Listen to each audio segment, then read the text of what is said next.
The Catalans, the Basques, the Galicians in the Basque.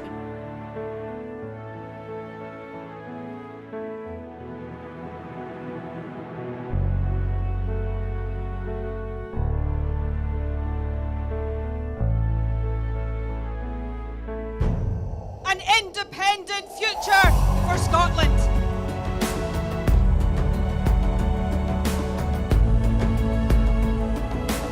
How quickly do you think a referendum can be arranged? Best practice demands that it should be 6 months.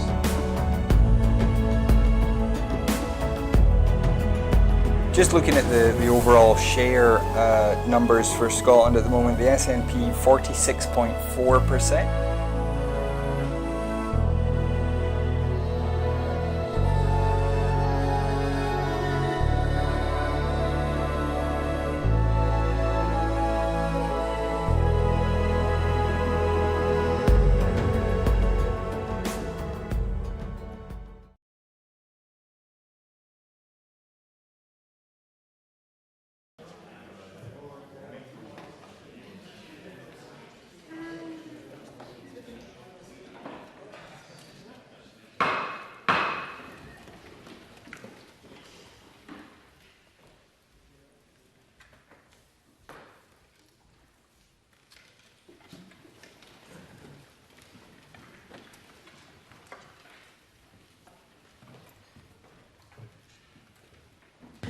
Good afternoon.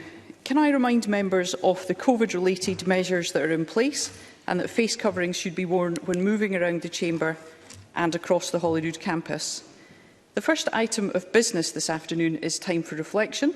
Our time for reflection leader today is Professor Sir Geoff Palmer, Chancellor, Heriot-Watt University.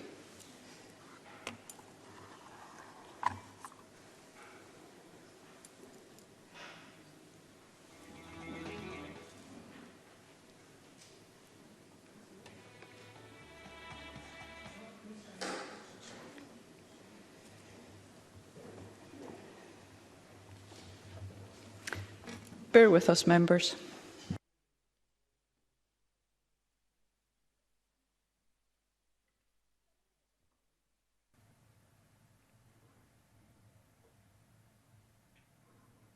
We'll just suspend shortly. Thank you. It is a great honour to speak to this Parliament today. Scotland has historical links with slavery in Jamaica, but today our flags have different colours, but are the same. We are different, but the same. My late dear mother migrated from Jamaica to London in 1951 and saved £86 to pay my fare to join her in 1955. She got me a job in a shop, but was told by the authorities that I had to go to school until I was 15 years old. I was 14 years and 11 months old. One school rejected me. They said I was educationally subnormal.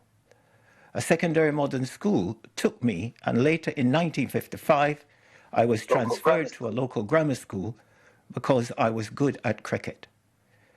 I left school in 1958 and worked as a junior laboratory technician at a college in London. My boss, Professor Chapman, allowed me to improve my qualifications, but had to help me to enter Leicester University in 1961. I left Leicester University with an honours degree in botany in 1964. The only job available was peeling potatoes in a restaurant. My potato peeling ended when Professor Anna MacLeod at the Heriot-Watt College offered me a PhD place in 1965.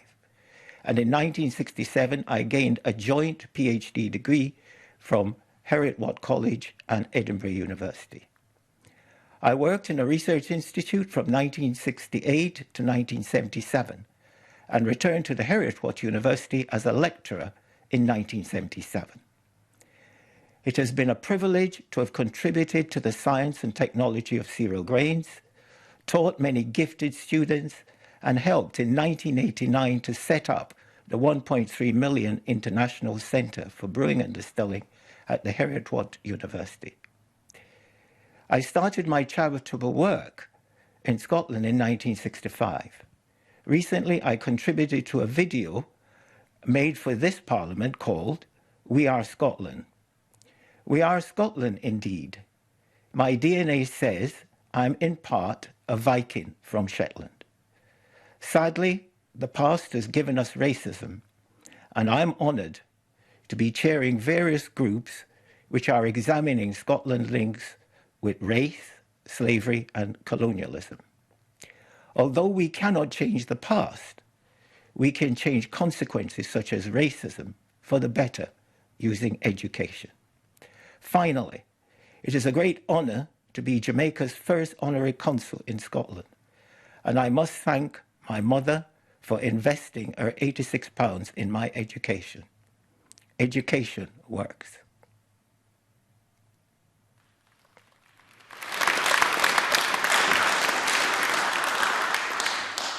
Thank you, Professor Sir Palmer. The next item of business is consideration of Business Motion 1312 in the name of George Adam on behalf of the Parliamentary Bureau, setting out a change to today's business. Any member who wishes to speak against the motion should press the Request to Speak button now. And I call on George Adam to move the motion. Thank you, Presiding Officer, and formally moved.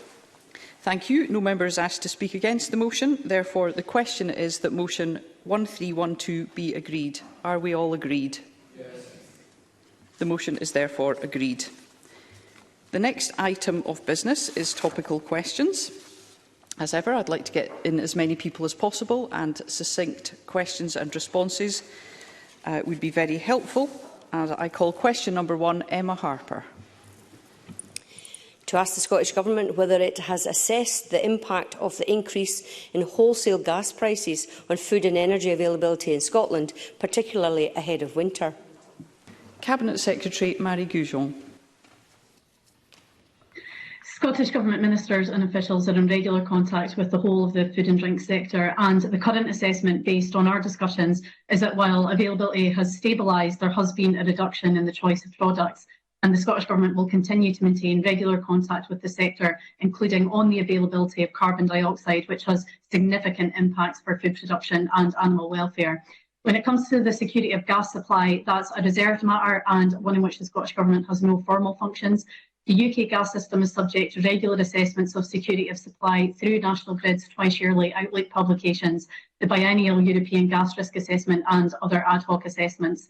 The Scottish Government works closely with National Grid, as well as with the Department for Business, Energy and Industrial Strategy, Ofgem and Scotland's gas distribution network operator to ensure that the supplies of gas to Scottish consumers remain resilient and that Scottish circumstances and priorities are taken fully into account. Emma Harper. I thank the Cabinet Secretary for that response. As she says, the CO2 is essential as a component in food supply chain. It is used in our abattoirs to vacuum pack food products and to provide the fizz for beer, cider and soft drinks. James Withers from Food and Drink Scotland told me he is extremely concerned, as it is estimated that Scottish pork and poultry producers only have between 5 and 15 days left of CO2. In addition, Scottish small and micro breweries cannot access CO2 supplies. Without an urgent resolution, I understand that it is likely that livestock will be backed up on farms, potentially causing animal welfare issues, and that many small breweries will be out of business. Given these serious food supply chain concerns, can the Cabinet Secretary outline what representations the Scottish Government has made to the UK Government and the industry requiring restarting fertiliser production, which is essential in the whole food supply chain as well? Cabinet Secretary. The member is absolutely right in raising all the concerns that she has, because this is absolutely critical. And as the member mentioned, the risk of a shortage of carbon dioxide has major implications for food production as well as animal welfare, because it's used in packaging where it extends shelf life. So the lack of use of it will lead to increased spoilage and waste. And in relation to animal welfare, again, as Emma Harper highlighted, CO2 is used for slaughter with the pig plant at Brechin and the poultry plant at Cooperangus. both reliant on gas for slaughter. So at this current point, we understand that both plants either have supplies for the time being or have alternative methods that they can use. In the longer term, we need to find more resilient supplies of gas for our industry. But I would say to the member and to the chamber that I'm expecting to speak to Deputy Minister Victoria Prentice later on today about a range of issues. And in particular, given the latest issues that we're facing, we'll add a long-term and sustainable solution of CO2 supply to that list of issues that we'll be discussing. Okay, I'd be grateful if both the member and the Cabinet Secretary could ensure that questions and answers were shorter, please. And I call Emma Harper. Thanks. I will try to be brief. The regulator Ofgem's price cap, it caps the price of the maximum suppliers can charge customers on their standard variable tariffs, and that has been set to rise by 12% by the end of 1st of October, I think. So those who use repayment meters, typically the most vulnerable in our society, are likely to see an average of their energy bills rise by £1,309 a year. And on top of the UK government's callous, cruel cut of the £20 per week universal credit, can I ask the Cabinet Secretary to outline what action the Scottish Government is taking to help prevent fuel poverty? And will she will join me in calling the UK Government to stop penalising some of the most vulnerable people in our society during Ms. Harper. Global pandemic? Cabinet Secretary. Again, the member's absolutely right, and I'm happy to join her in that call, because the cut that we've seen to universal credit will only go to exacerbate the extreme situation that a lot of people are facing right now. About a third of people live in fuel poverty, and about a quarter of people live in extreme fuel poverty. And issues that we're facing right now will only go to exacerbate that, and the actions by the UK Government will do nothing to resolve it, and indeed make that situation even more precarious. In relation to what we're doing to tackle fuel poverty, by the end of this year, we'll have allocated over £1 billion since 2009 to tackle fuel poverty and improve energy efficiency, and that will include £114 million that's been spent this year alone. And in addition to that, we're continuing to fund Home Energy Scotland to provide free and impartial advice on how to reduce bills and make homes warmer and cheaper to heat. And the Scottish Government will continue to do what we can, as we always do, to mitigate against the worst of the cuts that we see from the UK Government in Westminster. I call Rachel Hamilton. Thank you. With a shortage of CO2 required for the humane slaughter of pigs and the suspension of the Chinese licence due to COVID, Scottish pig producers are facing the perfect storm. QPL Brecon is currently on a 3-day week, with farmers choosing to divert their pigs to the north of England. Can I ask what the Scottish Government's position is on the reinstatement of the Chinese licence to help Brecon return to full capacity? And will she extend the Pig Producers Fund deadline beyond the 26th of September? Cabinet Secretary. I'm acutely aware of the issues that the member has just raised, and again, this is the QPPL plant is within my own constituency, and my officials have been engaging closely with QPPL to try and resolve the issues that they're facing. I personally engage with them, and I will continue to do so. The member rightly raises the hardship fund, which was announced earlier on this month, and we'll continue to do all we can to support our vital pig industry. Jim Fairley. Thank you, Presiding Officer. As the Minister has already said, she's meeting with the UK Government, but she'll be also aware that with 1 or 2 factories closing, that can cripple the supplies of our CO2 across the country, which the food and drink sector and the NHS absolutely rely on. Is this something that the Cabinet Secretary will be discussing with the UK Government and with our own Scottish Government's Food Resilience Group? And can the Minister set out what the discussions will be to ensure greater long-term resilience for the CO2 supply chain? Cabinet Secretary. I want to assure the member and assure other members across the chamber that we're working across government on this, because as has been highlighted in some of the questions that we've seen today, we can see the impact not just within the food and drink sector, but in relation to fuel poverty and social security too. So we're working across government to do what we can to try and resolve some of these issues. And as I said in a previous response to Emma Harper, I'll be meeting with the Deputy Minister Victoria Prentice this evening. We'll be discussing a range of of issues, including the CO2, not least, of course, the labour shortages, which are also a critical issue, not just for our food and drink sector, but right across society in Scotland at the moment. Willie Rennie. We've already heard about welfare issues and food shortages as a result of the CO2 shortage. So will the Minister consider intervening and prioritising CO2 supplies for the food sector? Cabinet Secretary. Of course, as I've previously stated, we'll be doing everything we can to try and resolve this situation. But again, this is one where not all the levers of this are within our control. I believe the Business Secretary in the UK Government has been engaging with CF Industries, the fertiliser supplier, in an attempt to find a resolution to that. We would, of course, encourage these discussions because this is absolutely critical now in relation to keeping our food and drink supply chains going and to keep the food on our shelves. So, of course, we'll be doing all we can to try and help in this situation. Question number 2, Liam McArthur. Thank you. To ask the Scottish Government what its response is to research stating that no recommendations to improve practice are made in 9 out of 10 fatal accident inquiries into deaths in prison. Cabinet Secretary Keith Brown. Any death in custody is a tragedy. As I set out in Parliament during portfolio questions last week, the Scottish Government takes very seriously the issue of deaths in custody. We have commissioned an independent review of how deaths in custody are handled. As I indicated in response to a question from Polly McNeill last week, we will consider carefully any recommendations that the independent review makes when it reports this year, whether to improve the safety of prisoners or how deaths in custody are responded to. Deaths in custody, as a member knows, are subject to a mandatory fatal accident inquiry unless the circumstances of the death have been explained through a criminal trial or other inquiry.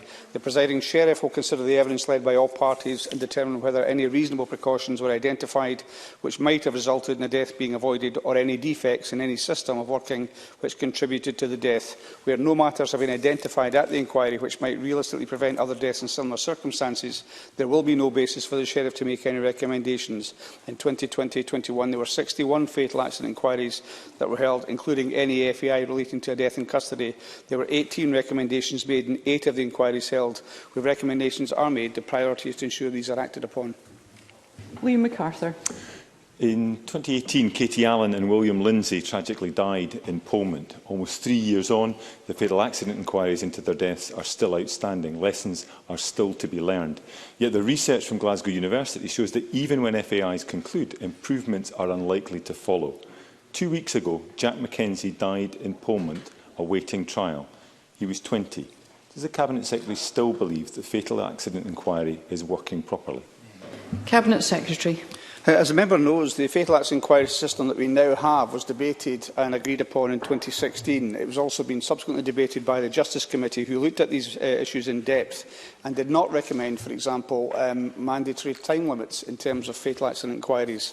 I think there's always a case that we can look to improve the situation. We have allocated new funding to the law officers to ensure that FAIs, where they're held, can be conducted more quickly. But the member will also know that there are very often other inquiries which have to take place prior to an FAI taking place. So we will look to make any further improvements that we can. I, for my part, am more than willing to listen to any representations which are made by the Justice Committee, but in the meantime we believe the FAI system is one which works, albeit we should all seek to improve it. Liam McArthur. Cabinet Secretary, it's not just deaths in custody where fatal accidents inquiries fail. The whole system is in need of reform. Research by Scottish Liberal Democrats in 2019 found decade-long delays to investigations. The Scottish Government and the Lord Advocate promised resources and improvements in response, but reports of decade-long delays keep on coming. Why does the Cabinet Secretary believe more of the same is enough? Cabinet Secretary. No, I've just said to the member that I believe that more has to be done. I've also mentioned the fact that additional resources were made available and we have seen reductions in the length of inquiries. There's also been an increase in the number of inquiries over the course of recent years. And as that happens, as the pressures can build up, it's up to the Scottish Government to make sure that we do look at this afresh. Although it's not just down to the Scottish Government. We have to, of course, listen to what the Justice Committee, who have examined these issues in depth, have to say as well. But we will continue to look at this seriously, as we know the heartbreak it can cause to people, some of whom Liam McArthur has highlighted, when a system is delayed, albeit it may be delayed for very legitimate purposes. I call Jamie Green. Thank you. The bottom line, Cabinet Secretary, is that fatal accident inquiries are simply taking both too long to commence and too long to conclude. The average time is nearly 3 years. That's up from 2 in just 1 year. It's a shocking statistic. These benches support the introduction of a statutory maximum timescale for fatal accident inquiries. Why doesn't the Cabinet Secretary? Cabinet Secretary. Well, as I understand it, his party did not support that back in 2016 when it was previously discussed, and it may be there's a reason for them having changed the views, and of course I'm happy to listen to any representations on that. But he will also know that, if I can just finish before Mr Kerr starts shouting again from a sedentary position, which he does on a regular basis, it of course is the case that It is, of course, the case that these are conducted independently of the Scottish Government by the Lord Advocate. I am not aware that other parties, including the Conservative Party, want to change that. If they do want to change that, of course, they can bring that forward. It is the case where it's not working as effectively as it could. Of course, we and the law officers want to do all that we can to make sure it's done as timelessly as possible. And we have seen improvements in recent years, partly due to the resources which have been allocated to it. But as I say, if there are other suggestions, then of course we should keep an open mind in relation to those. Thank you. That concludes topical questions. The next item of business is a statement by Nicola Sturgeon on COVID-19 update. The First Minister will take questions at the end of her statement, and so there should be no interventions or interruptions. And I call on Nicola Sturgeon. First Minister. Thanks, Presiding Officer. I will give an update on the latest COVID situation. As part of that, I'll summarise changes to the rules on international travel. Some of these take effect tomorrow and others in early October. And I'll also provide an update on development of the COVID certification scheme ahead of further details being published later this week. Firstly, though, I'll give a summary of today's statistics. 2,870 positive cases were reported yesterday, 11.7% of all tests carried out. 1,107 people are currently in hospital with COVID, which is 19 more than yesterday, and 94 people are receiving intensive care, 3 fewer than yesterday. Sadly, a further 18 deaths were reported in the past 24 hours. That takes the total number of deaths registered under this daily definition to 8,396. And, as always, I send my condolences to everyone who has lost a loved one. Good progress continues to be made on the vaccination programme. As of this morning, 4,160,835 people have had a first dose and 3,813,547 have had both doses. That includes 96% of people aged 40 and over, 74% of 30 to 39-year-olds and 62% of 18 to 29-year-olds. As I indicated last week, more than 3/4 of 18 to 29-year-olds have had a first dose, so the proportion in that age group becoming fully vaccinated will continue to increase. In addition, 70% of 16 and 17-year-olds have now had the first jab. That's 5 percentage points higher than at this time last week. Additionally, the programme of booster vaccinations is now underway in line with the advice received last week from the JCVI. Care home residents started getting booster jabs yesterday.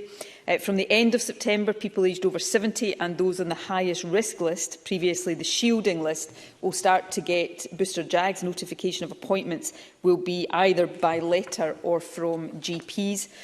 Vaccinations for 12 to 15-year-olds also started this week. They were available at drop-in centres in 6 Health Board areas yesterday and will be available in all mainland Health Board areas from tomorrow. Appointment letters will be sent next week to all 12 to 15-year-olds who haven't already been vaccinated. Parents and carers will be encouraged to accompany their children to appointments, and I would again today encourage all 12 to 15-year-olds and parents or carers to read the information about vaccination that is available online so that an informed decision can be made about getting the vaccine. Also, any questions or concerns can be raised and addressed with vaccinators when attending appointments. All of this reflects our determination, as I stressed last week, to make sure that the programme for 12 to 15-year-olds is based on the principle of informed consent. Now, last week I indicated that we were seeing early signs that the number of new cases might be starting to fall. I'm glad to say that I am even more confident about that now. The early signs I spoke about last week have become much firmer over the past 7 days. Members will recall that in the week to 28 August, new cases increased by more than 80%. In the week after that, the rate of increase slowed to 11%. And last week, we were able to report that cases had fallen by 12% over the previous 7 days. In the most recent week, which is up to the 18th of September, new cases fell further by 31%. That is, of course, a very encouraging trend. In addition, and in contrast to previous weeks, the fall in cases is spread across all age groups, with declines of more than 10% in every age group. One interesting point is that the steepest fall in cases has been in the 20 to 24 age group. Cases there have fallen by around 3/4 in the past 3 weeks. It's always hard to clearly identify cause and effect for changes like that. Multiple factors may well make a difference, but it is worth noting that a significant proportion of people in this age group received their second dose of vaccine during August and early September, so it is likely that we are now seeing the positive impact of vaccination in that age group as we have seen it in older age groups previously. In any event, I am very grateful to everyone, organisations, businesses and individuals who have taken extra care in recent weeks to try to halt and then reverse the spike in cases. It does seem that these efforts are making a significant difference. Of course, despite this welcome improvement, it's important to point out that the position does continue to be fragile. New cases remain high, higher than we would want them to be, and still above the previous peak of early July. In addition, universities have been returning for the new academic year, and it may be too early for any impact of that to be evident in the data, although it is also the case, as I set out last week, that universities, colleges and, of course, students themselves have been working really hard to reduce the risks of transmission on campus and in student accommodation.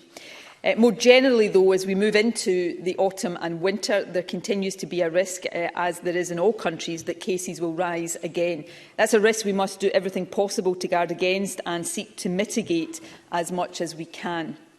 The NHS is, of course, already under considerable pressure. As I've indicated many times before, vaccination has significantly weakened the link between new cases and serious harm to health, but it has not broken that link either here or indeed in any country. The recent surge in cases has caused a rise in hospitalisations. On 20th of August, there were 312 people in our hospitals with COVID. Today, as I have just reported, there are 1,107. The number of people in intensive care has also increased from 34 on 20th of August to 94 today. As we know from past experience, fluctuations in the number of people in hospital tend to lag behind by around 2 weeks any rise or fall in the number of new cases. So we would hope that the recent fall in cases will, over the next couple of weeks, start to ease the pressure that COVID is placing on the NHS. Indeed, there is already some evidence that the rise in hospital occupancy is beginning to level off. Today's figure of 1,107 in hospital with COVID is an increase of 43 from last week, but in the previous week the increase was 259. And given that cases have been falling for more than a week now, we would hope to see a fall in COVID-related hospital occupancy soon.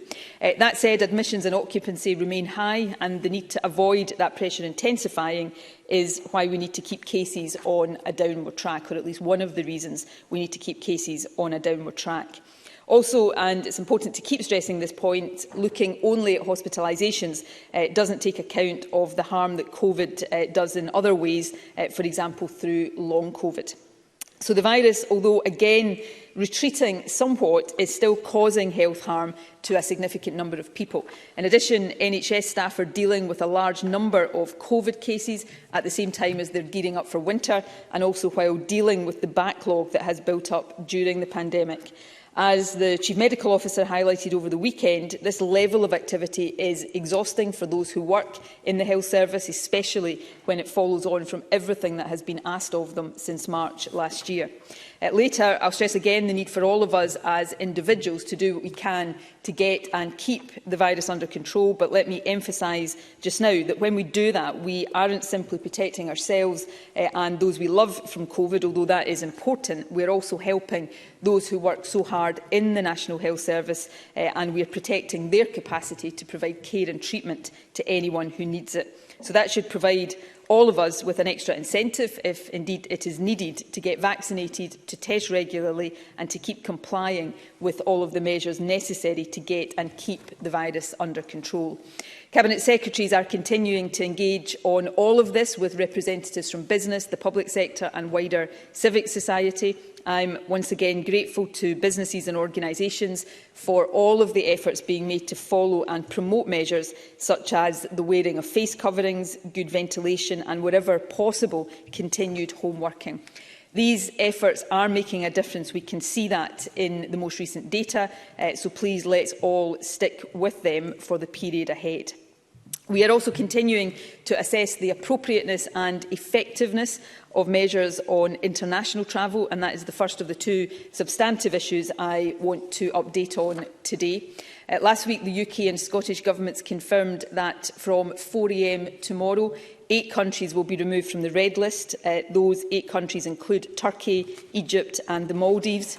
These countries will move onto the amber list, meaning that fully vaccinated travellers will not need to self-isolate when they return from these countries.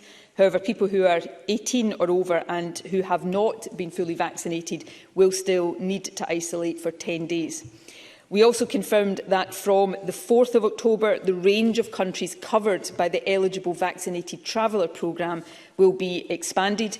At the moment, someone is recognised as vaccinated for the purposes of travel regulations only if the vaccination took place in the UK, the USA or in a country which is a member of the EU or EFTA. However, from 4th October, 17 countries will be added to the list of countries recognised in this way, and they will include Canada, Australia, Israel and New Zealand. This change recognises the reliable standards of vaccine certification that apply in these countries and will make it easier for people who have been fully vaccinated in those countries to travel to and from Scotland. From 4th October, we will also, and again this is consistent with changes being made by the UK Government, amend the traffic light system for international travel. The green and amber lists are effectively being merged so that there will, from the 4th of October, only be 2 categories of country, those on the red list and all other countries. The current amber list rules will apply to all countries not on the red list. As I mentioned earlier, that means that only people who have not been fully vaccinated and who are over 18 will require to self-isolate on returning from those countries. The UK Government has also announced that for people travelling to and from England, it intends to change the current requirements on taking tests before and after international travel. Now, Scotland, like Wales and Northern Ireland, has not yet taken a final decision on this, though we will do so within the next couple of days.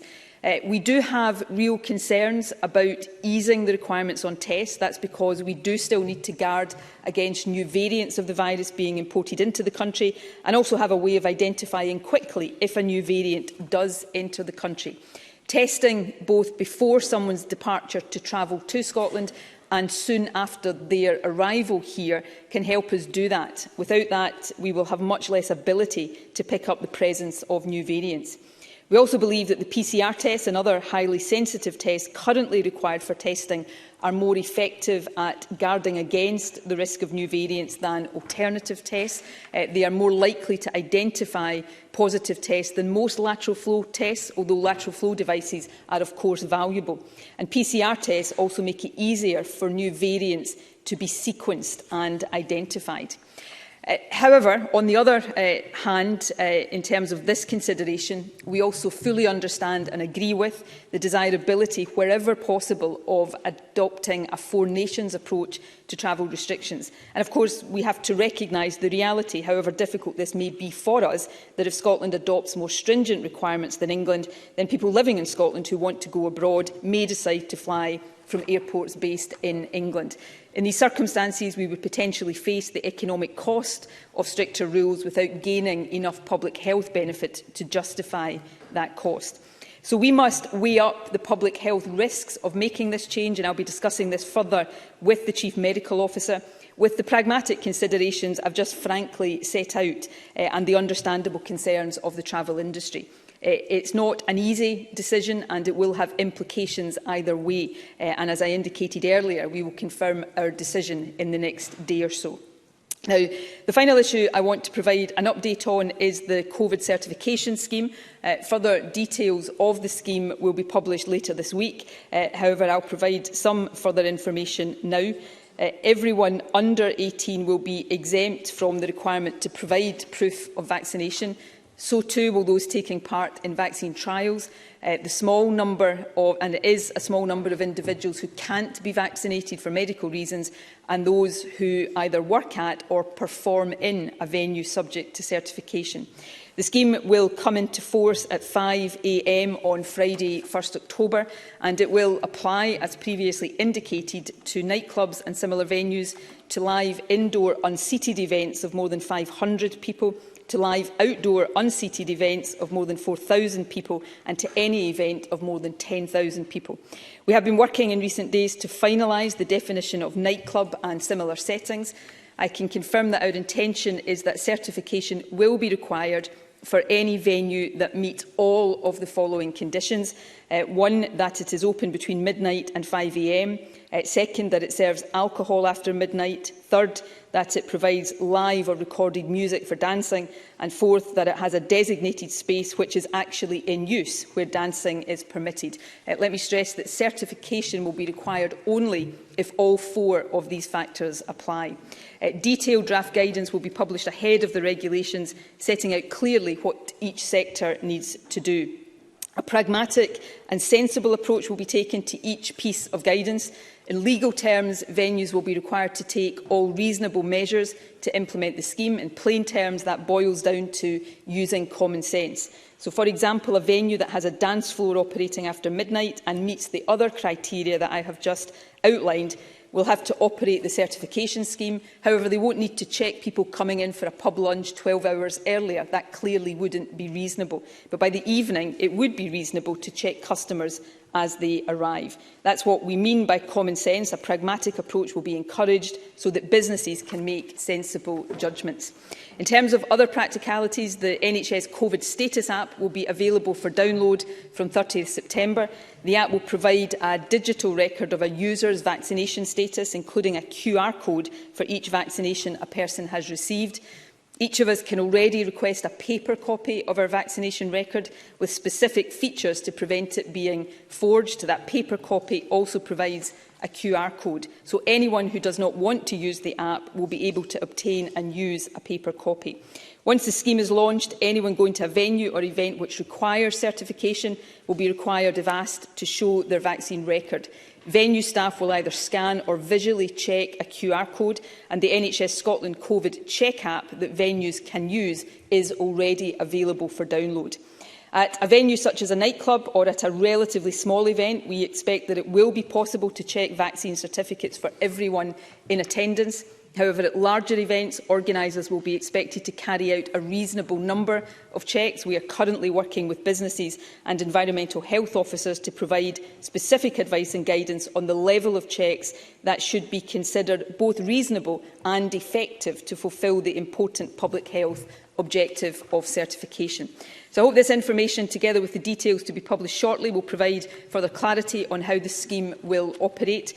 However, let me stress that even after the scheme has started, we will keep the operational details under review. We will be prepared to make changes in light of experience and as, for example, upgrades and improvements are made to the operation of the app. We do, however, consider it an important part of the overall approach to controlling the virus to have a certification scheme operational soon. As I have underlined, despite the recent fall in cases, the position does remain fragile. The NHS is under sustained pressure and there is a risk that cases will rise again as we enter winter. In our view, a vaccine certification scheme is a proportionate measure that will play a part in helping reduce transmission risks and encourage uptake of the vaccine while keeping nightclubs and large events open for business. Indeed, I note that the Welsh Government has also decided to introduce a COVID certification scheme similar to that proposed here in Scotland. Presiding Officer, Let me close by emphasising again the steps all of us can take to get and keep the virus under control. Firstly, please get vaccinated if you're eligible and haven't yet done so. This remains the single most important thing any of us can do. Second, please test regularly with lateral flow devices. These can be ordered through the NHS Inform website or collected from a local test site or pharmacy. If you test positive, or if you are identified as a close contact, or if you have symptoms of the virus, please self-isolate and book a PCR test.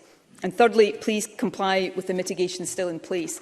Wear face coverings in indoor public places like shops, public transport and when moving about in hospitality settings. Meet outdoors as much as possible. I know this will get harder for all of us as we move into autumn and winter, but outdoor meetings do remain safer. When meeting indoors, open windows wherever possible. Try to keep a safe distance from people in other households, especially indoors, and wash hands and surfaces thoroughly. All of this does make a difference, and as we can see from the most recent data, it is working. So please stick with it and let's get cases down even further. Thank you, Presiding Officer.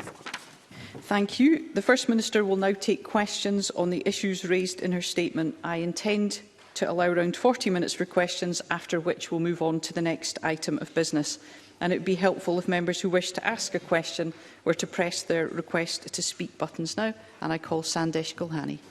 Thank you, Presiding Officer. The SNP government's vaccine passport scheme, which we opposed, comes into force next week. And the First Minister is still finalising guidance. And businesses are worried about the impact this will have on them. And yesterday, more than 40 business groups wrote to the government with a warning about their testing plan. Despite promises of a reset, it is clear that jobs and businesses are still not the priority of this government. But it is the spiralling crisis in our NHS that I want to focus on today. Shocking ambulance waiting times are risking lives. And today's stark figures reveal the worst A&E waiting times on record. The number of patients waiting more than half a day to be seen has almost doubled since last week. That's unbelievable.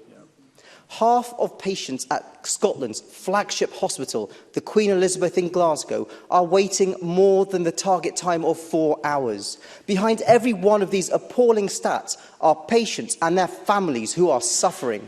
But the First Minister does not think this is a crisis. Somehow, she won't admit the reality and say that word. Wake up. Scotland's NHS is at breaking point. This is a crisis. Speak to the brave staff on the front line and try and tell us this isn't a crisis. The Royal College of Emergency Medicine have said today we are 1,000 acute beds short. 1,000. We have previously offered solutions to increase capacity, but the government has delayed instead of acting. Warnings have gone ignored, not just for weeks, but for years. This cannot just be blamed on COVID. The NHS recovery plan is not cutting it. Since it was published, things have got worse. My colleagues are doing all they can. Nurses, doctors, paramedics are all working flat out. They are overwhelmed. So, does the First Minister agree that it is the system that is failing us on the front line? And when will the First Minister publish a real plan to support the NHS through what could be the worst winter ever? First Minister. Thank you, Presiding Officer. Let me run through all of these points in turn before I come to the position in the National Health Service. The member, of course, raised issues around vaccine passports and testing, so let me just address those briefly. The situation with vaccine passports is, as I have set out, we think it is a proportionate measure to introduce ahead of the winter period to try to help us get transmission down and keep it down, to drive up even further than the already high uptake rates, vaccination uptake, and do all of this while we keep businesses like nightclubs and large events open for business, rather than have them face the risk of closure again this winter as they faced last winter. I think that is a reasonable thing to do. We are working closely with business on the definitions that will apply in order that we hear their concerns and address as far as possible those concerns. And I think that is the right, the proper and indeed the responsible thing to do. The position in England, of course, is not as planned as that. The Prime Minister said in terms last week that he reserves the right to come back and introduce this scheme at any point. We think it's better to give the clear intention and do the work now to support businesses who will be required to implement that. Secondly, Presiding Officer, on testing for those travelling to Scotland from other countries and testing when somebody arrives here from other countries. I've tried frankly today to set out the very difficult consideration that arises here. The issue on the one hand that we have real concerns. The Chief Medical Officer has communicated to me very real concerns about removing the requirement for pre-departure testing and the risk that then gives to us of importing the variants. But on the other hand, the concerns of the travel industry of not having an aligned position across the UK. That is the very real consideration we are trying to weigh up, and we will come to a decision on that, as I said, over the next 2 days. On the issues of NHS pressures, can I say first of all, I think I said last week and I will say again today, the NHS is facing crisis conditions as a result of a global pandemic. It's facing crisis conditions here in Scotland, and it is facing crisis conditions in England, Wales and Northern Ireland. The point I will continue to make, Presiding Officer, is that people working hard across our NHS, and people are working incredibly hard, including, I know, the member himself, don't need me to worry about what we call it. They need the government to take the action and provide the support to those on the front line to help them deal with that pressure. And that is exactly what we are doing, through funding, through increases in capacity, through changes in how the NHS is seeing patients to free up capacity. And of course, the Health Secretary will set out later actions we are taking to support the ambulance service with the difficult job it is doing. So every single day, I do believe and consider that this will be the hardest winter that the NHS has faced in any of our memories. And therefore, my job, each and every day, with my colleagues across government, is to support those working at the front line, and that's exactly what we will do. I call Anna Sarwar. President, can I start by sending my condolences to all those that have lost a loved one through COVID. Cases remain worryingly high. COVID wards are being inundated, and sadly many of our fellow citizens are still losing their lives to the virus on a daily basis. And today we are hearing that A&E waiting times are again their worst on record, and this is linked to the ambulance crisis. In Glasgow, at the flagship Queen Elizabeth University Hospital, far fewer than half of A&E patients were seen within 4 hours. This is a national scandal and tragedy.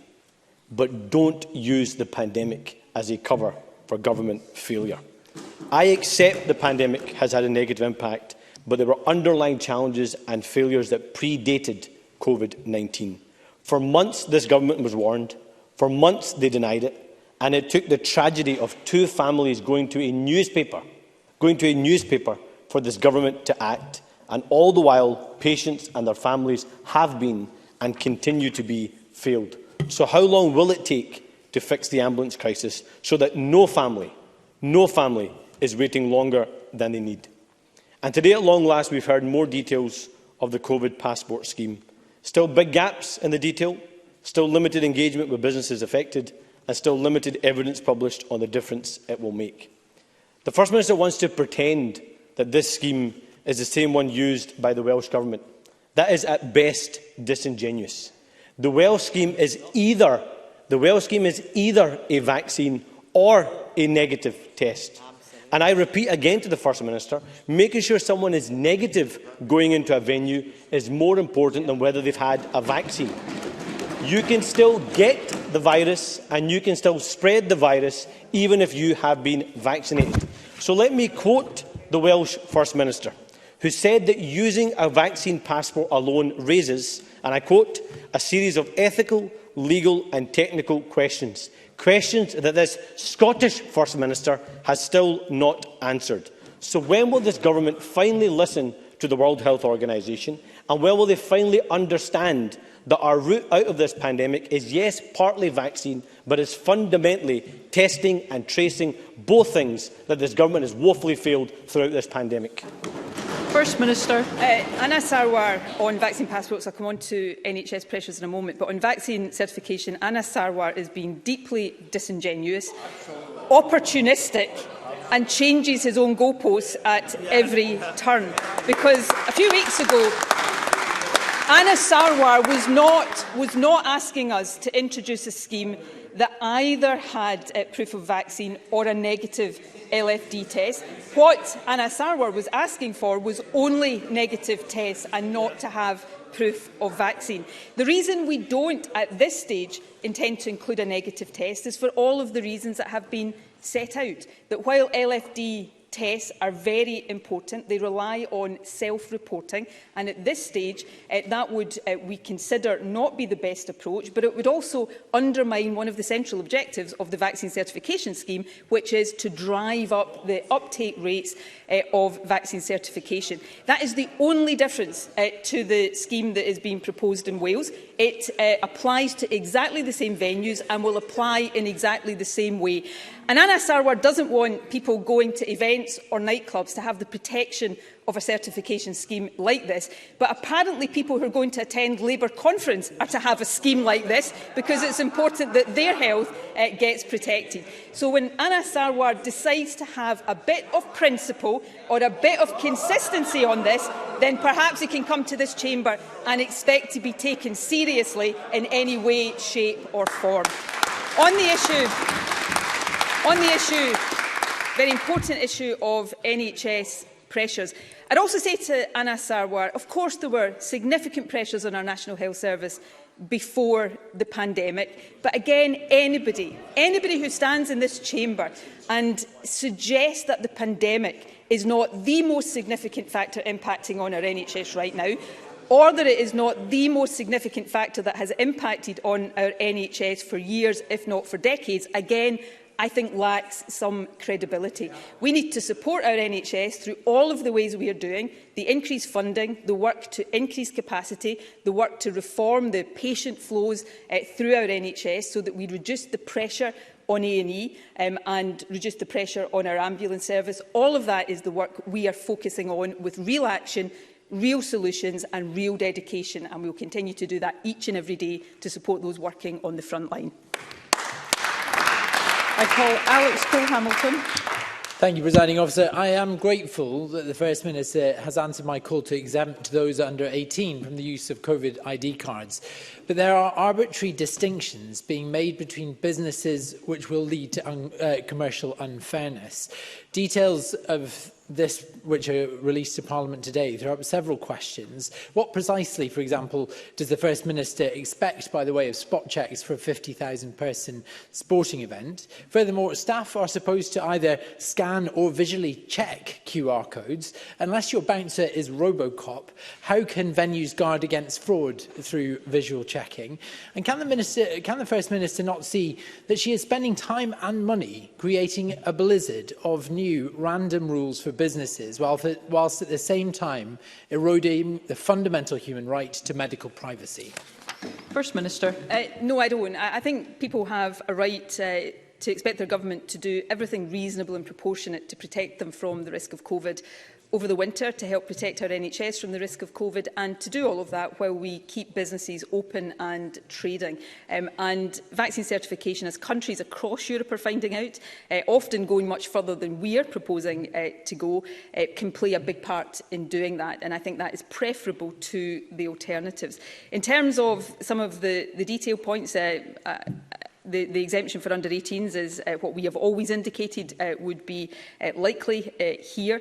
In terms of the impact on different sectors, that's exactly why we're taking care with some of the definitions. The definition around nightclub and similar settings is to try to avoid a situation where, for example, you have pubs operating in the same way as nightclubs, not subject to certification, which may do damage to nightclubs that are subject to certification. So we're rightly and properly taking time to get these definitions right. Similarly with spot checks, to make sure that there is a proportionality about this so that we are fulfilling two objectives.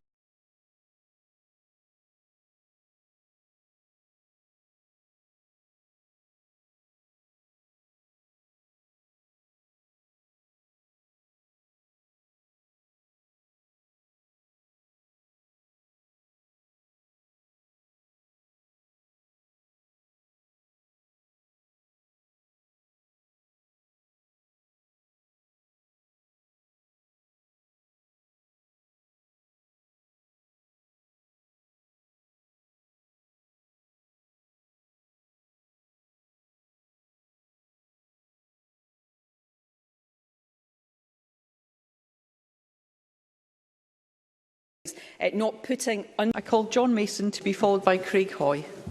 Thank you. The First Minister said that there's been discussions with businesses, and I just wonder if she can say any more about specifically if there's been discussions with the football representatives and the licensed trade representatives. First Minister. Yes, there have been discussions with licensed trade. There has also been discussions with football organisations and particular football clubs.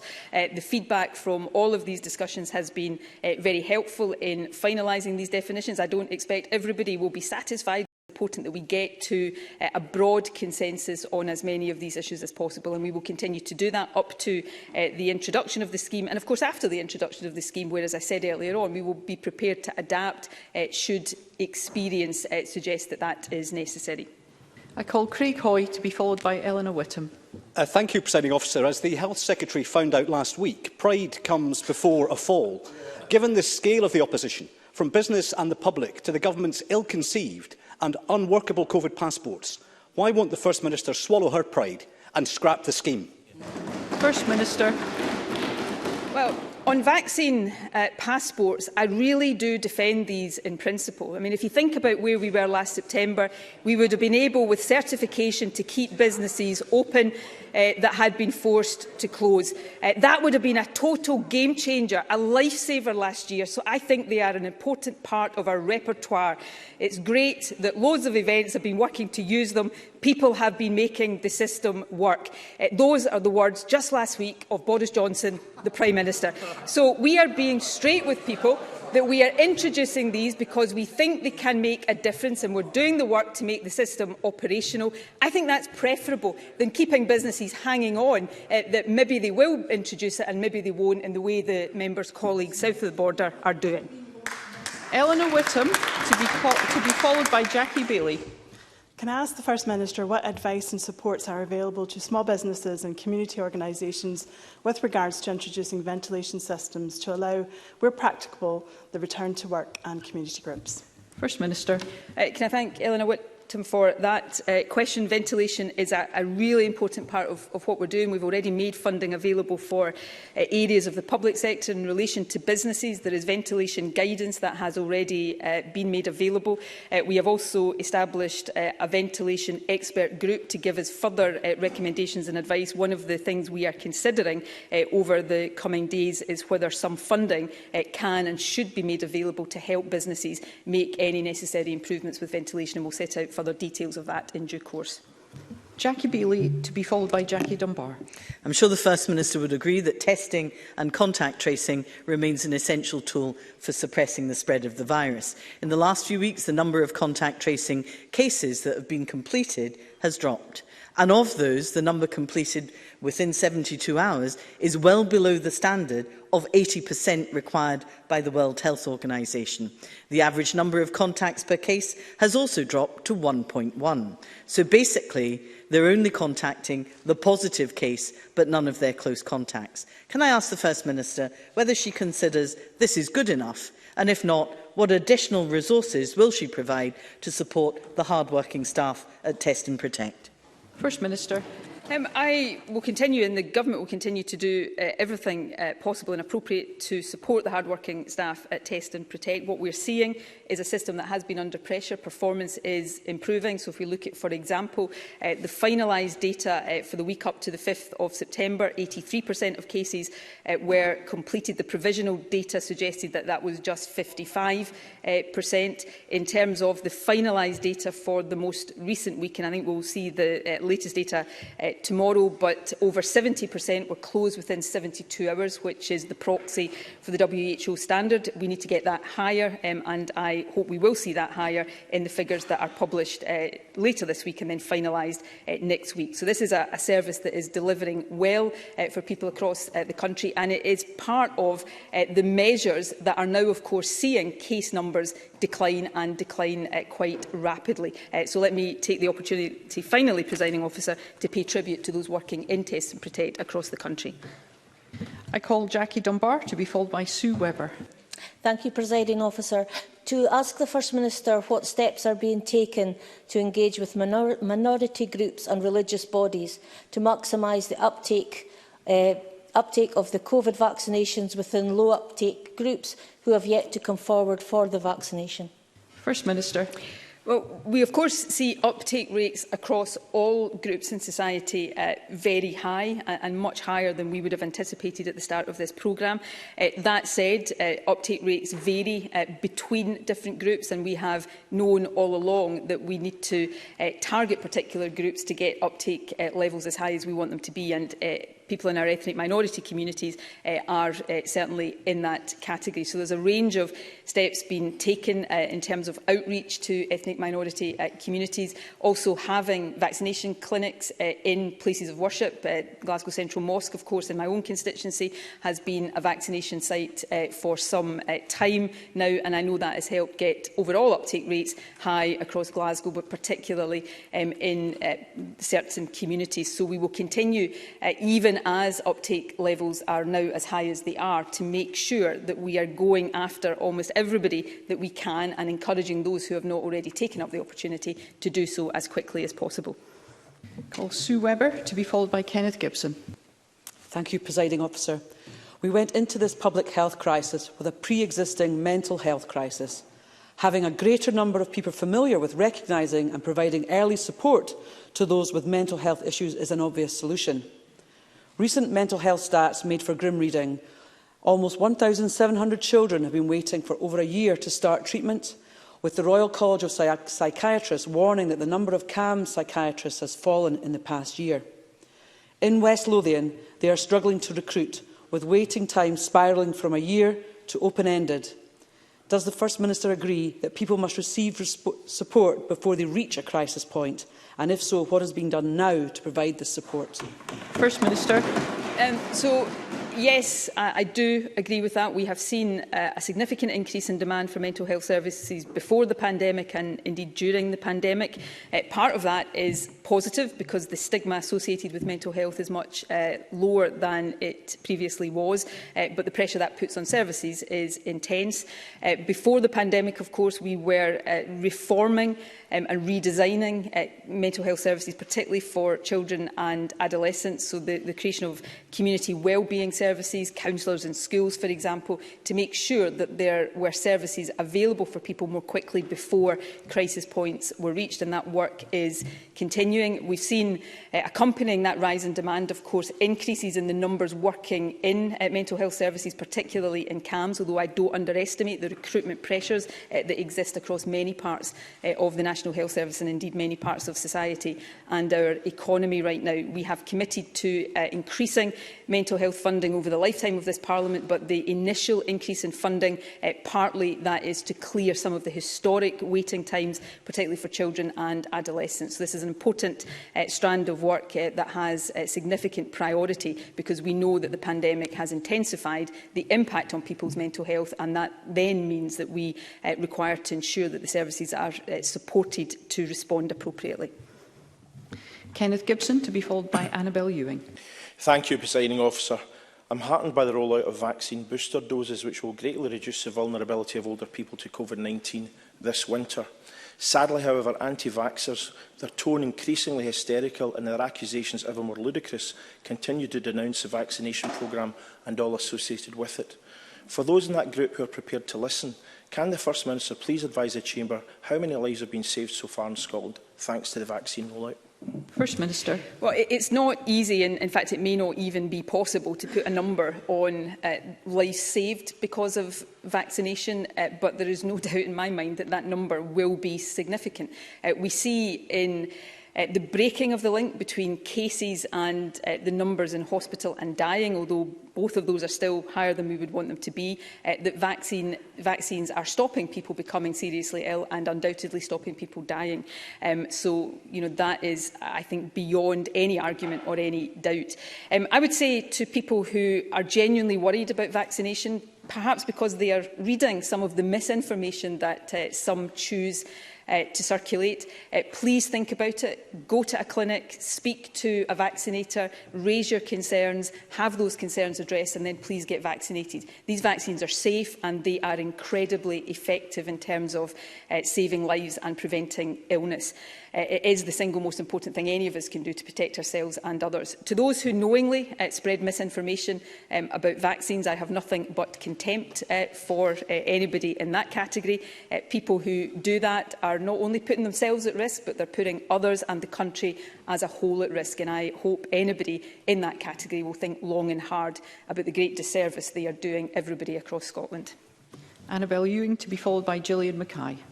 Thank you, Presiding Officer. On the important issue of booster doses of the COVID vaccine for the JCVI priority groups, and of course the tie-in with the winter flu vaccine, can the First Minister clarify when my Cowdenbeath constituents can expect to be informed as to the timing and the location for the booster vaccine and the flu vaccine, and how, in fact, they will be informed? First Minister. Well, this will be done, as indeed the initial programme was, partly in relation to age. So for older people in care homes, the booster programme has started and started yesterday. As I said in my statement, for those in the over 70 age group, boosters will start at the end of September, and people will be notified either through letter or direct from their GP, as was the case with the original programme, and letters will begin to go out, and notification from GPs over the course of the next few weeks, and then that will be similar for other age groups. One important point that I would ask people to remember is that the JCVI, amidst all of their other recommendations around the booster programme, recommended that there should be a gap of 6 months between somebody's second vaccination and the booster vaccination. So, in my own case, for example, that would mean I wouldn't be eligible for a booster for quite some weeks yet. So the timing of that will be done in line with the advice, and then with the order of priority, which of course is age and condition based. But people will be notified in a similar way to how they were notified for their first and second doses. Gillian Mackay, to be followed by Bill Kidd. Thank you, Presiding Officer. The First Minister indicated in her statement that she is yet to make a final decision on whether PCR tests for fully vaccinated people entering the country from non-red list countries will still be required. If the decision is made to change testing requirements for international travel, will the First Minister commit to present members with strong epidemiological evidence to support any such change, given the danger posed by new variants, and can she confirm timescales for the Scottish Government's decision? First Minister. Well, as I said in my statement, we will aim to make this decision over the next day or so, because we understand how important it is for the travel industry and for people travelling. This is a really difficult decision, and I'm going to be very, very frank. My preference would be for this requirement not to be dropped, at least not immediately, anywhere in the UK. So for no government across the UK to do this. But given that the UK Government, as is their right, has decided to drop this requirement for England, that raises inevitable questions for us. It does not take away the health concern we have about increasing the risk of importation of new variants. The testing requirement for people coming into the country is, I suppose, our best line of defence against that.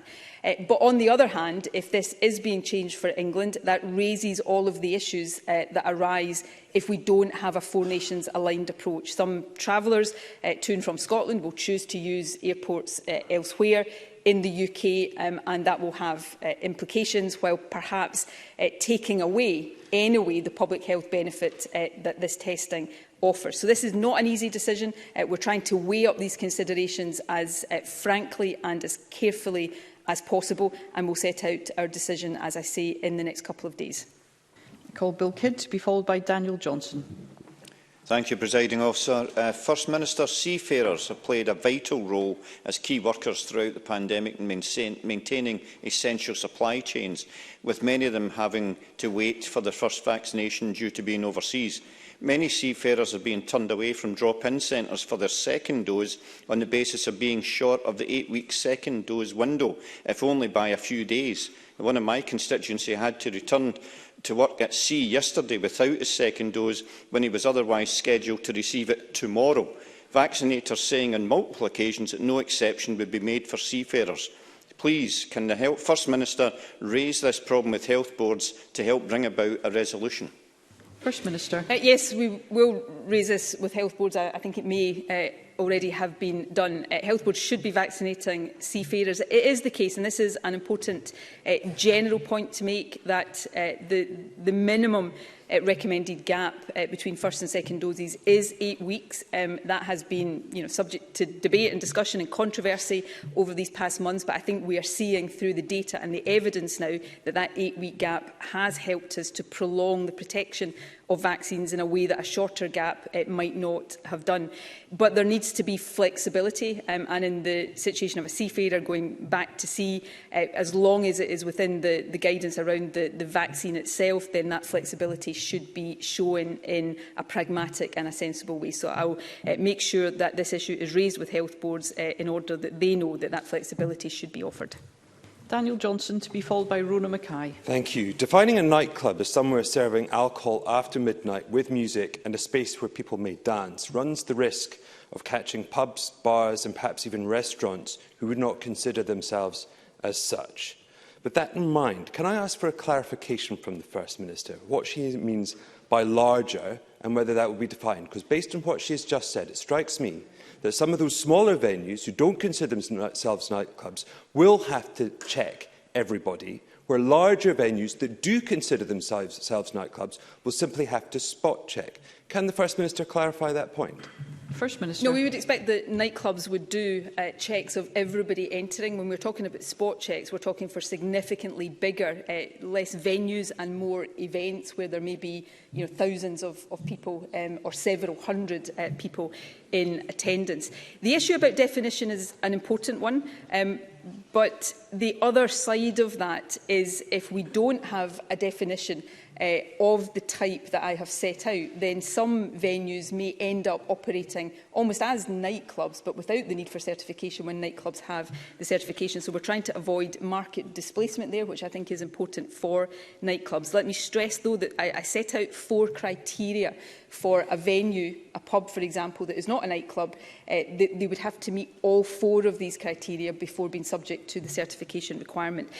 This is, I think, the best, the most reasonable and the most proportionate way of proceeding that ensures that nightclubs in particular are not being disadvantaged because some pubs can operate in an analogous way to them without the same requirements that they will be under. And we will continue to discuss, as we have been doing, all of the detail of this with the affected sectors. Rona Mackay, to be followed by Finlay Carson. Thank you, Presiding Officer. To ask the First Minister if she can advise on updates to guidance on contact tracing following a positive case in schools and registered childcare settings. First Minister. Well, Test and Protect is responsible for the contact tracing that arises out of positive cases in schools. As I set out, I think last week in my statement, there are 2 categories. There are higher risk contacts where the young person or their parents will be notified and asked to isolate pending a PCR test, and Test and Protect will judge whether somebody is a high-risk contact. So, for example, if there's been an overnight stay or very close contact, or where there are siblings, for example, then these will fall into that category. For lower-risk contacts, letters will be sent where positive cases are identified. There will not be a request to self-isolate pending a PCR test, but advice will be given, and a key part of that advice will be a recommendation for the young person or teacher, if it is a teacher or member of school staff, to do an LFD test before they next go back to school. So we have made sure that that is as clear for parents and young people and staff as possible, but it is driven, of course, by Test and Protect and the work that they are doing. Finlay Carson, to be followed by Joe Fitzpatrick. Records show that deaths from COVID-19 in Stranraer East are almost 4 times higher than the rest of Dumfries and Galloway, and significantly higher than the Scottish average. The prevalence of poor lung health in the area may be one of the contributing factors. Alongside the fantastic work that Breath Project currently carries out in the south west of Scotland, will the First Minister again commit to revisit my previous request for establishing a Centre for Excellence for Lung Health in Stranraer? First Minister. I'm certainly happy to give that consideration. We will see variations in both case rates and unfortunately, people dying in different parts of the country. It's not yet fully understood why that is the case, although I'm sure for quite some time to come there will be a lot of inquiry and investigation into that. But it is also the case that COVID has, I think, underlined some of the need for other services in particular parts of the country. So I'll give consideration to that in the context of that learning in relation to the member's constituency. Joe Fitzpatrick, to be followed by Ross Greer. Thank you. The First Minister will be aware that some unvaccinated people have expressed concern about the potential to catch and transmit COVID-19 even after having been vaccinated and cited this as a reason for their hesitancy. Can the First Minister offer any further assurances to those who may not yet have taken up the offer of a vaccination that it not only protects them but will also help to protect others, including their loved ones? First Minister. Well, the evidence and the data is clear and becomes clearer all of the time. What is absolutely the case is that vaccination does not eradicate the risk of transmission of somebody getting the virus or passing on the virus, but it does reduce that risk, and it reduces that risk quite significantly. But secondly, the data is very clear, and the figures we can see in terms of the weakened link between cases and hospitalisation. Being vaccinated really significantly reduces somebody's risk if they get the virus of becoming seriously ill or dying from it. So vaccination on both of these counts is very, very important and very worthwhile. It literally is the most important thing any of us can do to protect ourselves and to protect those around us. So for anybody who hasn't yet done so, please think again, ask any questions you've got, raise any concerns you've got, and then please get jagged, because it is really important for you and for others. Ross Greer, to be followed by Emma Harper. Thank you. There have been 80,000 positive COVID cases recorded amongst children aged 14 and under since the beginning of the pandemic. 40,000 of those have been in the last month. Can I ask the First Minister why some health boards, including NHS Greater Glasgow and Clyde, were unable to provide drop-in vaccinations for 12 to 15-year-olds this past Monday, when other health boards were able to do so? First Minister. 6 health boards started with drop-in clinics for 12 to 15-year-olds yesterday. All mainland health boards will have drop-in clinics operational by tomorrow. The island boards, as they did with the main programme, will go about things slightly differently because of their smaller and often more sparse populations. The health boards that didn't start yesterday took a bit more time to make sure that the vaccinators had the information they needed and were prepared, for example, to answer any questions that would help with children and their parents or carers arriving at informed consent, and that is really important. So if a health board felt that it needed to do that, then I understand why. But across all of mainland Scotland, drop-in clinics will be operational for that age group from tomorrow, and I would encourage everybody in that age group, their parents and their carers, to read all the information, ask any questions and to get vaccinated. I call Emma Harper, to be followed by Douglas Lumsden. Thank you, President Officer. There remains some people in clinically vulnerable or shielding groups who are still worried about getting the vaccine. We know the vaccine does not cause a COVID infection. It actually helps build up immunity to the virus. Can the First Minister outline what specific targeted action is being taken to support clinically vulnerable people to go and get their vaccine? And can she join me in reassuring everyone that the COVID-19 vaccine is safe? First Minister. Well, firstly, I think it's really important for all of us to be clear and take every opportunity to reassure people that vaccines do not cause COVID infection. Vaccines help to protect against COVID infection. We know, and again the data shows this, that for people who are particularly clinically vulnerable, a first dose of the vaccine offers protection just as it does to somebody who is not clinically vulnerable. We see high uptake rates amongst the highly clinical vulnerable group, which used to be referred to as the shielding group. I think our uptake rates in that group are higher than other parts of the UK, but we continue, as we do across all groups in the population, to try to push the levels of vaccination up as far as possible. But my message to anybody who has a clinical vulnerability is that it is perhaps even more important. It's important for everybody to get vaccinated, but get vaccinated because it is providing you with that protection against COVID that is so important. I call Douglas Lumsden, to be followed by Paul Sweeney. Thank you. First Minister, I've been contacted by a constituent who attends Dundee University.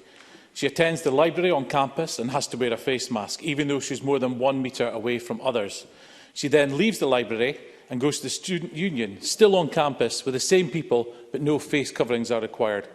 Her question to you, First Minister: where is the logic and the science behind that rule? First Minister. Look, I think most people understand that there have to be pragmatic and practical decisions taken around the circumstances in which face coverings are worn and not worn. But the general rule is that we encourage people to wear face coverings in indoor places, and the law requires it in certain indoor places. And in hospitality, which would include student unions, for example, while moving around, it is a requirement to wear a face covering. One of the pragmatic decisions, of course, is that it's not reasonable to expect somebody to wear a face covering when they're sitting down in a hospitality premises, perhaps eating or drinking, for obvious reasons. But when they're moving around, entering or leaving, or going to the toilet, for example, then we do ask people to wear face coverings. This is one of the basic, it's inconvenient for everybody, I know that, but it's one of the basic and relatively simple ways in which we can all protect ourselves and each other. So I would appeal to all members to take the time and make the effort to encourage constituents to do this at all reasonable opportunities as part of that overall protection against the virus, and hopefully one of the things that will help us keep cases on a downward track. And Paul Sweeney. Thank you, Presiding Officer. It is encouraging to hear that 12 to 15-year-olds across mainland Scotland will be permitted to attend vaccination clinics to receive their first jab as of tomorrow. However, other parts of the UK are promoting vaccinations within schools themselves, which appears to be a sensible method of getting most young people rapidly vaccinated. So will the First Minister consider consulting with health boards, including NHS Greater Glasgow and Clyde, to see if it's practical to introduce vaccinations within schools in a similar way to BCG and HPV vaccine programmes? First Minister. So we're already in discussions about this, and I set this out last week in the Chamber. So, firstly, drop-in clinics are the quickest and easiest ways for young people in this age group to get vaccinated. Secondly, for any young person who doesn't take up that opportunity, they will, over the course of next week, be sent a letter with an appointment. And we consider that asking a young person to go to an appointment in a clinic is the quickest and easiest way to get informed consent, because it's easier for their parent or carer to go with them. But then, thirdly, we will be doing school-based vaccination to make sure that anybody who hasn't managed to take up one or other of these opportunities gets the opportunity in a school setting. Now, that may be in a school, or it may be at hubs around a school premise. So all of that is part of the efforts that are underway and will intensify over the coming weeks to get to as many 12 to 15-year-olds with vaccination as possible. That concludes the First Minister's statement. COVID-19 update.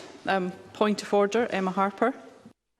Officer, I neglected to mention during my question about vaccination that I'm still a registered nurse and I'm part of the Fries and Galloway's vaccination team. So, apologies. Thank you, Ms Harper. That will be recorded. Before we move on to the next item of business, members may be aware that some details of the proposed ministerial statement on the ambulance service appear to have been made public via the media prior to being announced to this Parliament. This is extremely disappointing, and I would make clear that the expectation for statements to be made to this Parliament is about demonstrating respect for this Parliament. I consider this a very serious matter. Given that I can't be sure that all members will have seen this coverage, I will, in this instance, allow the statement to be made. But if there are similar instances in future, I reserve the right not to allow the Minister to deliver the statement, but to move straight to questions from members.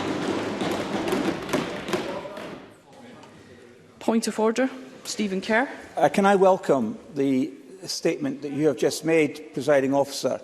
Paragraph 3.5 of the Scottish Ministerial Code spells out very clearly that, quote, when Parliament is meeting, ministers should ensure that important announcements of government policy are made in the first instance to the Parliament. It would appear that the code has been broken. Presiding Officer, I appreciate that the matter of the Ministerial Code resides chiefly with the First Minister, but I wonder if you could advise us as to whether this issue could be laid before the Standards, Procedures and Public Appointments Committee to investigate further. I thank Mr Kerr for his point of order. I have yet to see the statement myself. I have been chairing in the Parliament, but I am aware of the significant references made in the Daily Records to what I expect we are about to hear from the Cabinet Secretary.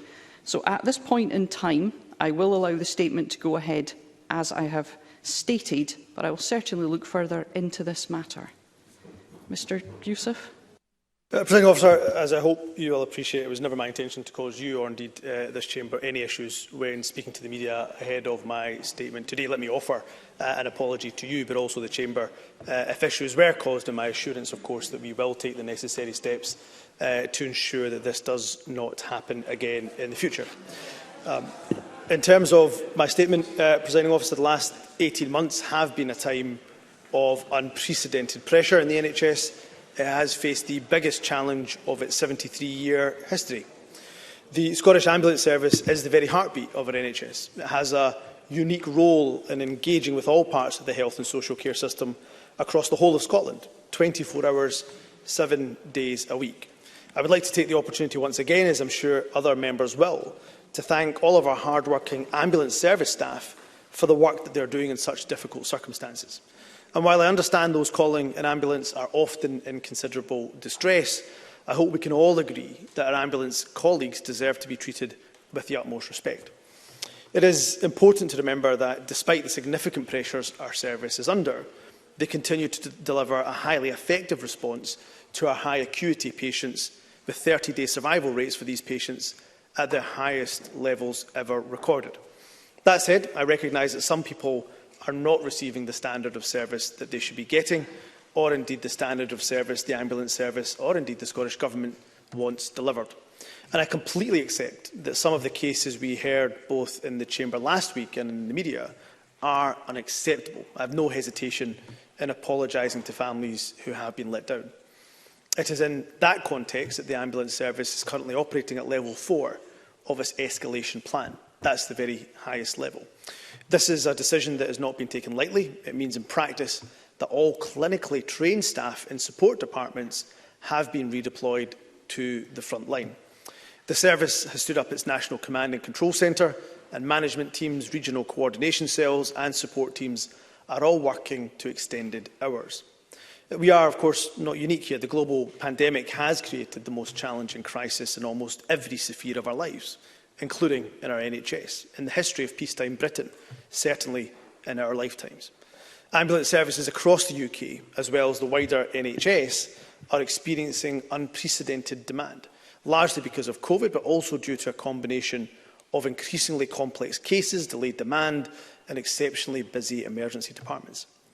Last month, our ambulance crews responded to 10,733 immediate life-threatening incidents, which was 20.7% of incidents attended that month. In comparison to a figure of 5,788, and that's 10.6% of incidents that were attended in August 2018. It clearly shows us a significant increase of acuity in presentation to the service. It also means that the vast majority of these patients require to go to hospital, and with acute occupancy for most boards already between 87% and 96%, and most mainland boards in excess of 100% for ICU occupancy, we can clearly see the pressure our services are under. That's why we've already taken significant action, both prior to and since the onset of the pandemic. This includes additional funding to recruit more ambulance staff, enhanced air transfer capacity through a contract with Logan Air, and a strategic working group set up to implement actions to improve turnaround times for ambulances. However, it is important that once again I make it categorically clear that we are still firmly in the midst of a global pandemic.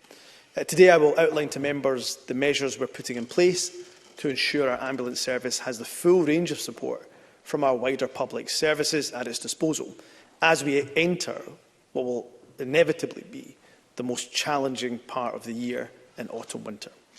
Our immediate actions will be backed by an additional investment of up to 20 million. This is on top of the additional 20 million already invested this year to recruit an additional 296 ambulance staff. This equates to additional in-year investment of over £44 million in the service. That's an uplift of nearly 16% on last year's resource budget.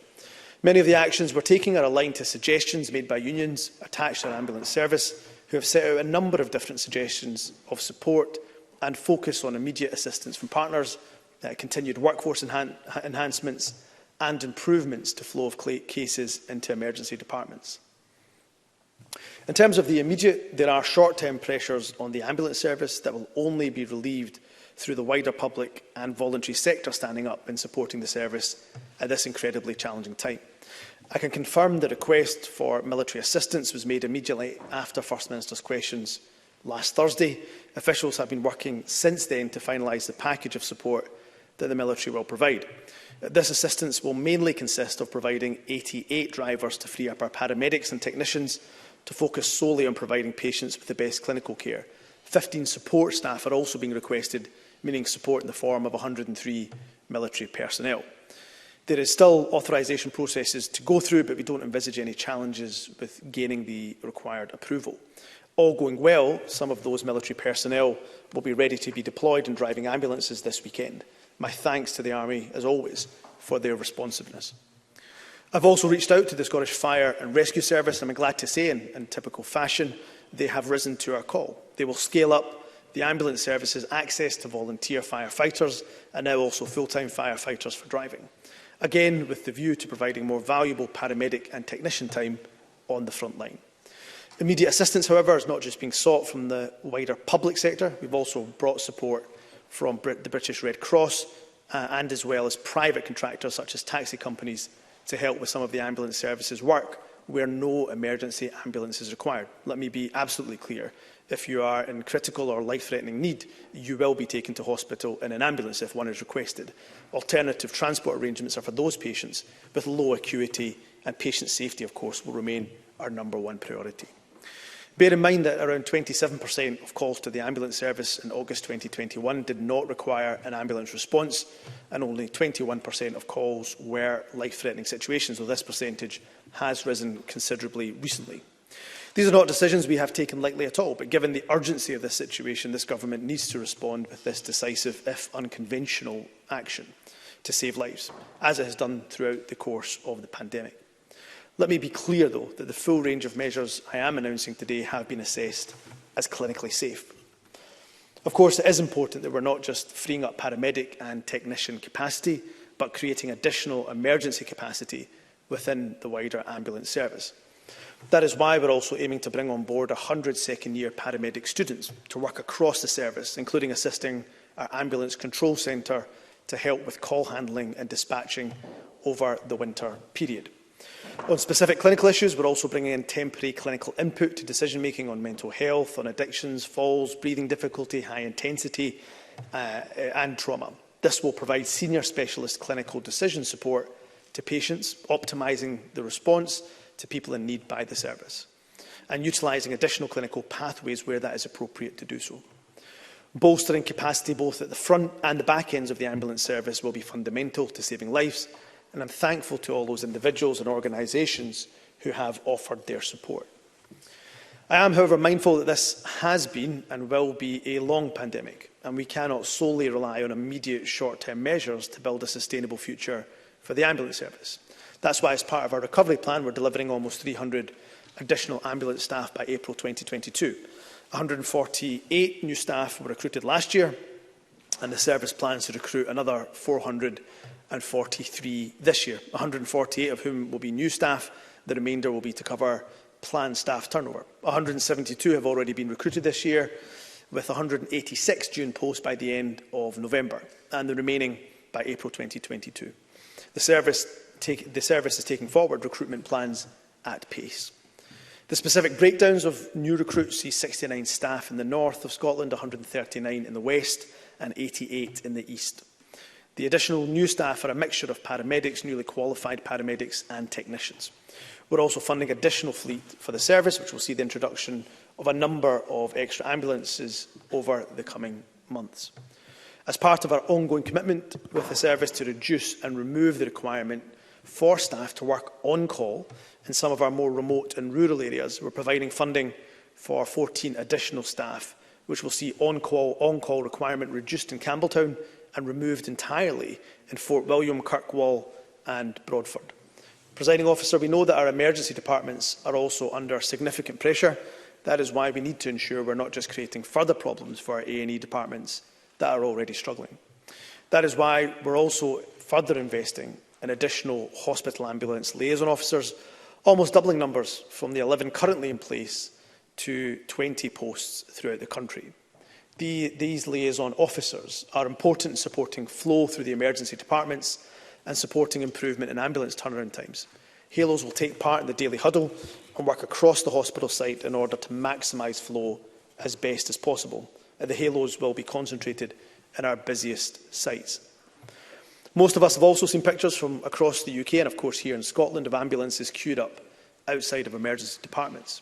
Getting people the care they need in the most appropriate setting is crucial and another key element in freeing up our ambulance crews to respond to other patients' needs. We need a concerted effort across the whole public sector to ensure that all parts of the system can respond to the demand this difficult winter ahead will bring. And our forthcoming winter plan will set out measures that we and our partners will take to ensure we can deliver high-quality, safe care in the coming months and in a sustainable way. This will create capacity in our community health and care services and our hospitals, and will ensure that where it's safe to do so, there are alternative pathways that people can access to avoid their admission to hospital, and to ensure they can be discharged from hospital as soon as clinically safe to do so. I know some members have suggested pop-up facilities outside of our A&E departments. This issue has been explored, and while we'll keep it under review, our clinicians and the likes of the Royal College of Emergency Medicine have expressed concerns in relation to patient safety with this option. However, with immediate effect, we are repurposing some of our spaces in our hospitals to maximise capacity in the front door across the country to ensure, in hospitals across the country, to ensure patients can be safely transferred to clinical teams as quickly as possible. Where necessary, this may need to include expanding the footprint of our hospitals, even if it's on a temporary basis, and we're working with NHS boards on this very issue. To conclude, Presiding Officer, this will no doubt be the most difficult and challenging autumn-winter that our health and social care services have ever faced. As with other parts of the UK, Scotland's health boards have faced unprecedented demand over recent weeks, whether that be in emergency departments, elective activity or local GP practices. The following months are going to require all of us to come together to support one another, as we're seeing through the brilliant response to the call for help from the military, from the fire service, from third sector, from volunteers, from the private sector, as well, of course, as ambulance service staff themselves. On that point, let me close this statement by saying that the well-being of our ambulance service and wider health and social care workers is of paramount importance. Throughout this period, our staff need to know that we're doing everything we possibly can to provide them with the support that they need. The situation I have described has inevitably resulted in additional pressure for ambulance staff with regards to rest break compliance and shift overruns. That is why we're going to provide £500,000 of funding for additional support to ambulance service staff wellbeing this year, which includes additional welfare for crews and a range of wellbeing initiatives, including personal resilience packages and techniques supported by a dedicated wellbeing team. I'm still very supportive of SAS discussions with their trade union partners about having a rest break action plan in place as quickly as possible. Presiding Officer, I've outlined an immediate plan of action backed by up to £20 million of additional investment. Our ambulance service and the NHS has been there for us in our hour of need. This government will, in turn, be there to support our public services during their hour of need, and I look forward to taking members' questions. Thank you, Cabinet Secretary. The Cabinet Secretary will now take questions on the issues raised in his statement. I'm conscious the statement is overrun for understandable reasons, but I intend to protect the 20 minutes or so available for questions. I would, though, however, be grateful to members and to the Cabinet Secretary to keep questions and answers as brief as possible. And I call on Sandish Gulhani to ask question number 1. Thank you, Deputy Presiding Officer.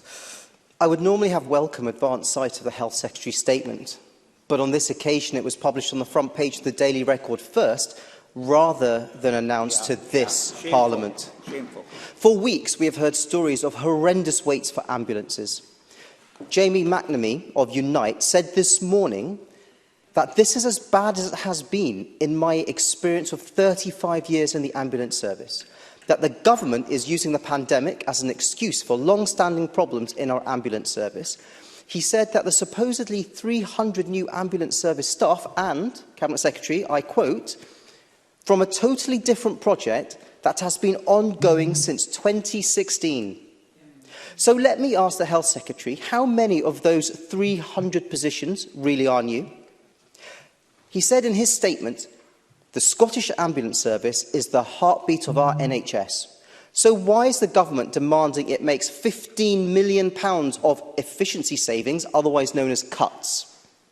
Will he commit to publishing weekly response data so we know exactly how the service is performing across the country each week? And I asked the First Minister earlier when we would get a winter NHS plan, and she didn't answer, preferring instead to read a pre-prepared script. So, will the Cabinet Secretary confirm now when Scotland's NHS will finally get the real plan that frontline staff and the public needs? Cabinet Secretary. Can I say on a few points, I've given detail in my statement about the additional staff that we're recruiting, but on the one hand, I will stand up in this chamber and have opposition telling me that we should have taken action many, many months ago, and then castigating us for taking that action months and months and months ago. So we had taken that action. We have invested an additional 20 million before my announcement, which of course sees a number of additional staff recruited to our ambulance service. So I'm delighted that we have those additional recruits. I have now just given you in my statement additional actions that we're going to take, backed by £20 million of investment. In terms of some of his, Dr Ghahani's other asks, let me be clear when he talks about efficiency. Let me be absolutely clear. There has not been and will not be a single penny cut from the Scottish Ambulance Service budget. In fact, quite the opposite. I've just stood in this chamber a moment ago and told you how the budget has increased by almost 16% in this year, by 44 million. So we will continue to make those invest in the Scottish Ambulance Service. Of course, when there are efficiencies that are made, for example, by introducing electric vehicles, which saves you money on petrol and diesel, then those savings are retained by the Health Board, in this case, by the Scottish Ambulance Service. Dr Ghahani will forgive me if I don't take any lectures on public spending from a Conservative party that is responsible for a decade of austerity in Scotland that has hit the poorest in our society the hardest.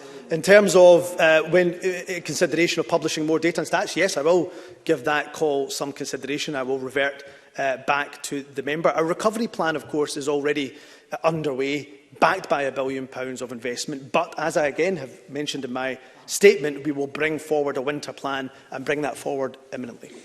Thank you, Cabinet Secretary. Before calling Jackie Bailey, could I invite members who want to ask a question who haven't already done so to press the request to speak buttons now or as soon as possible? Jackie Bailey.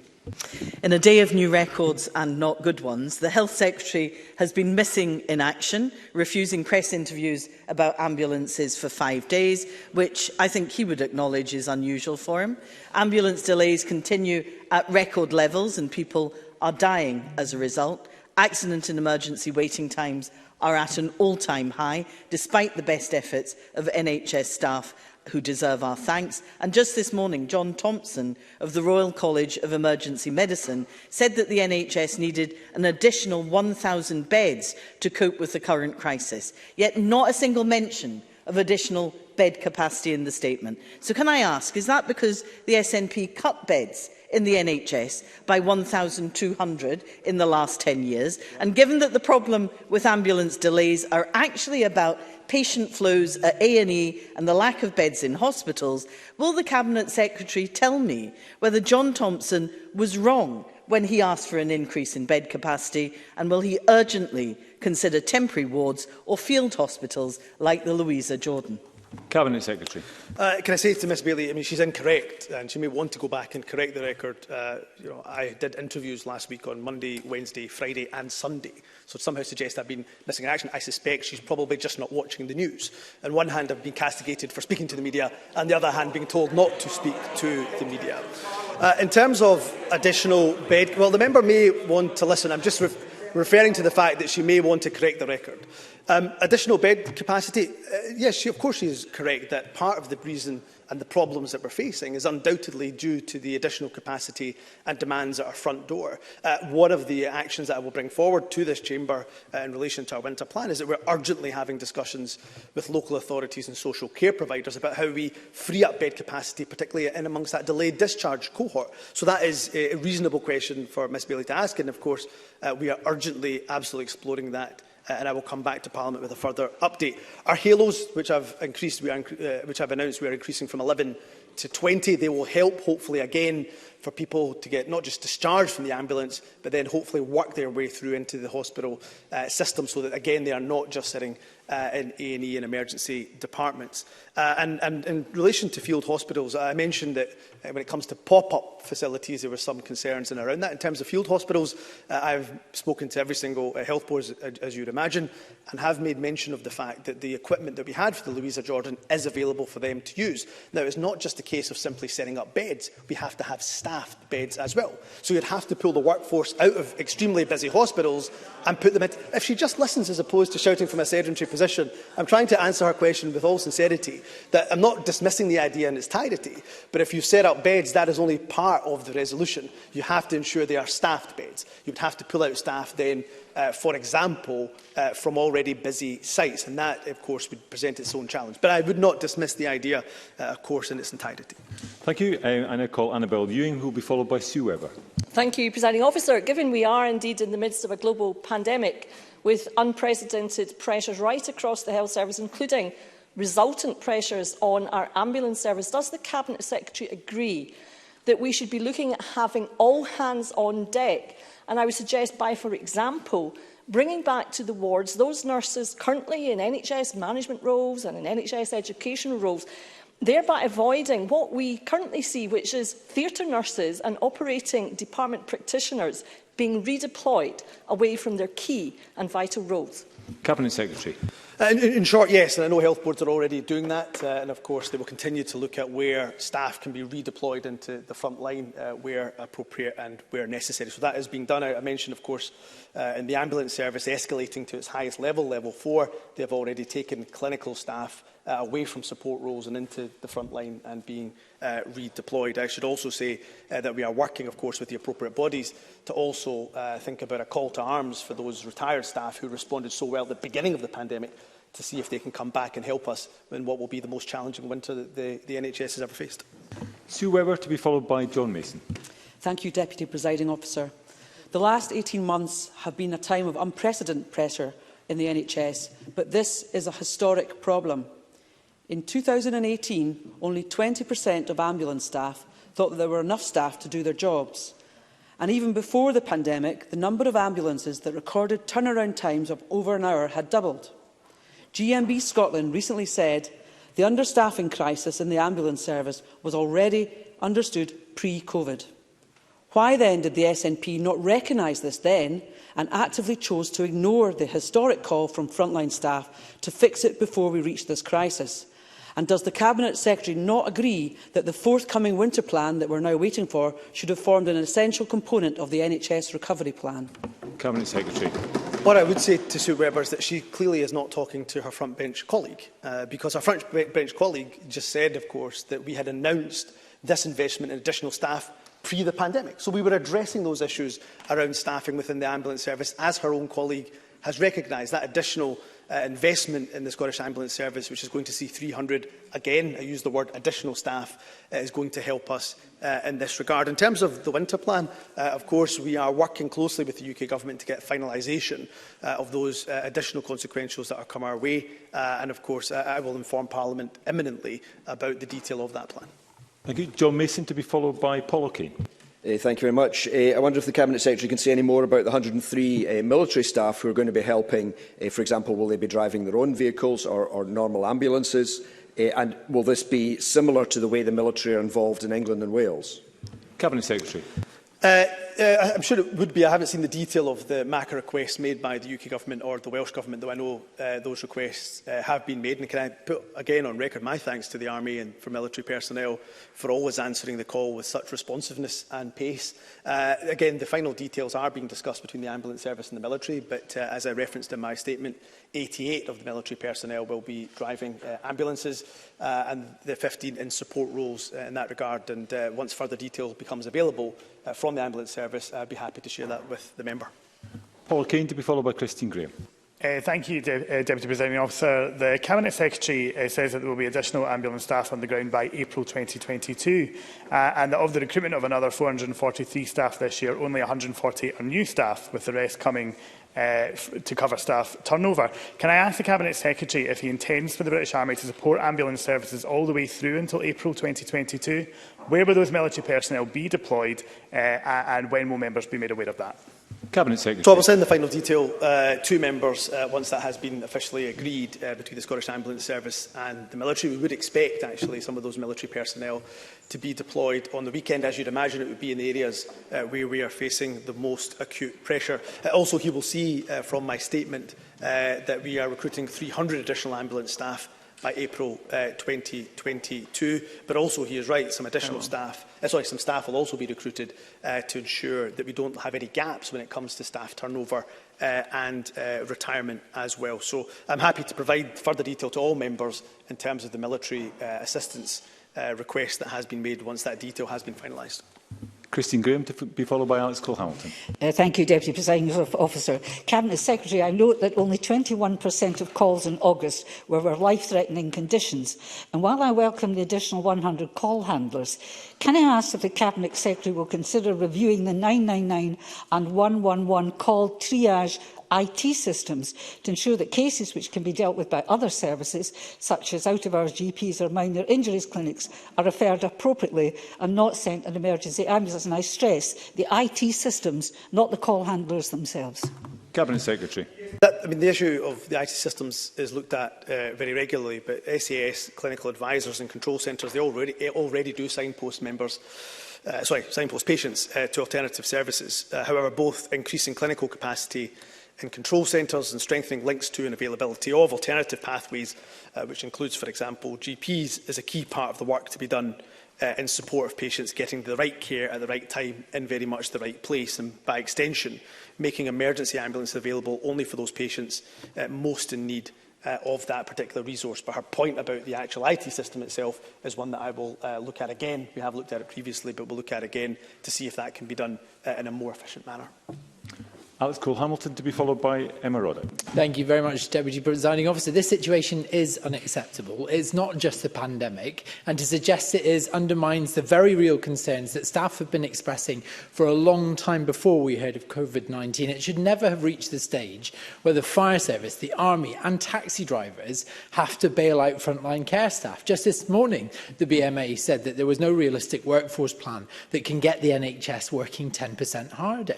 Presiding Officer, this is caused by an interruption in flow throughout our NHS, from GPs to the lack of social care provision, which is leading to delayed discharge. So can I ask the Cabinet Secretary, just how long does he expect this crisis to last? Cabinet Secretary. Still in the midst of a global pandemic.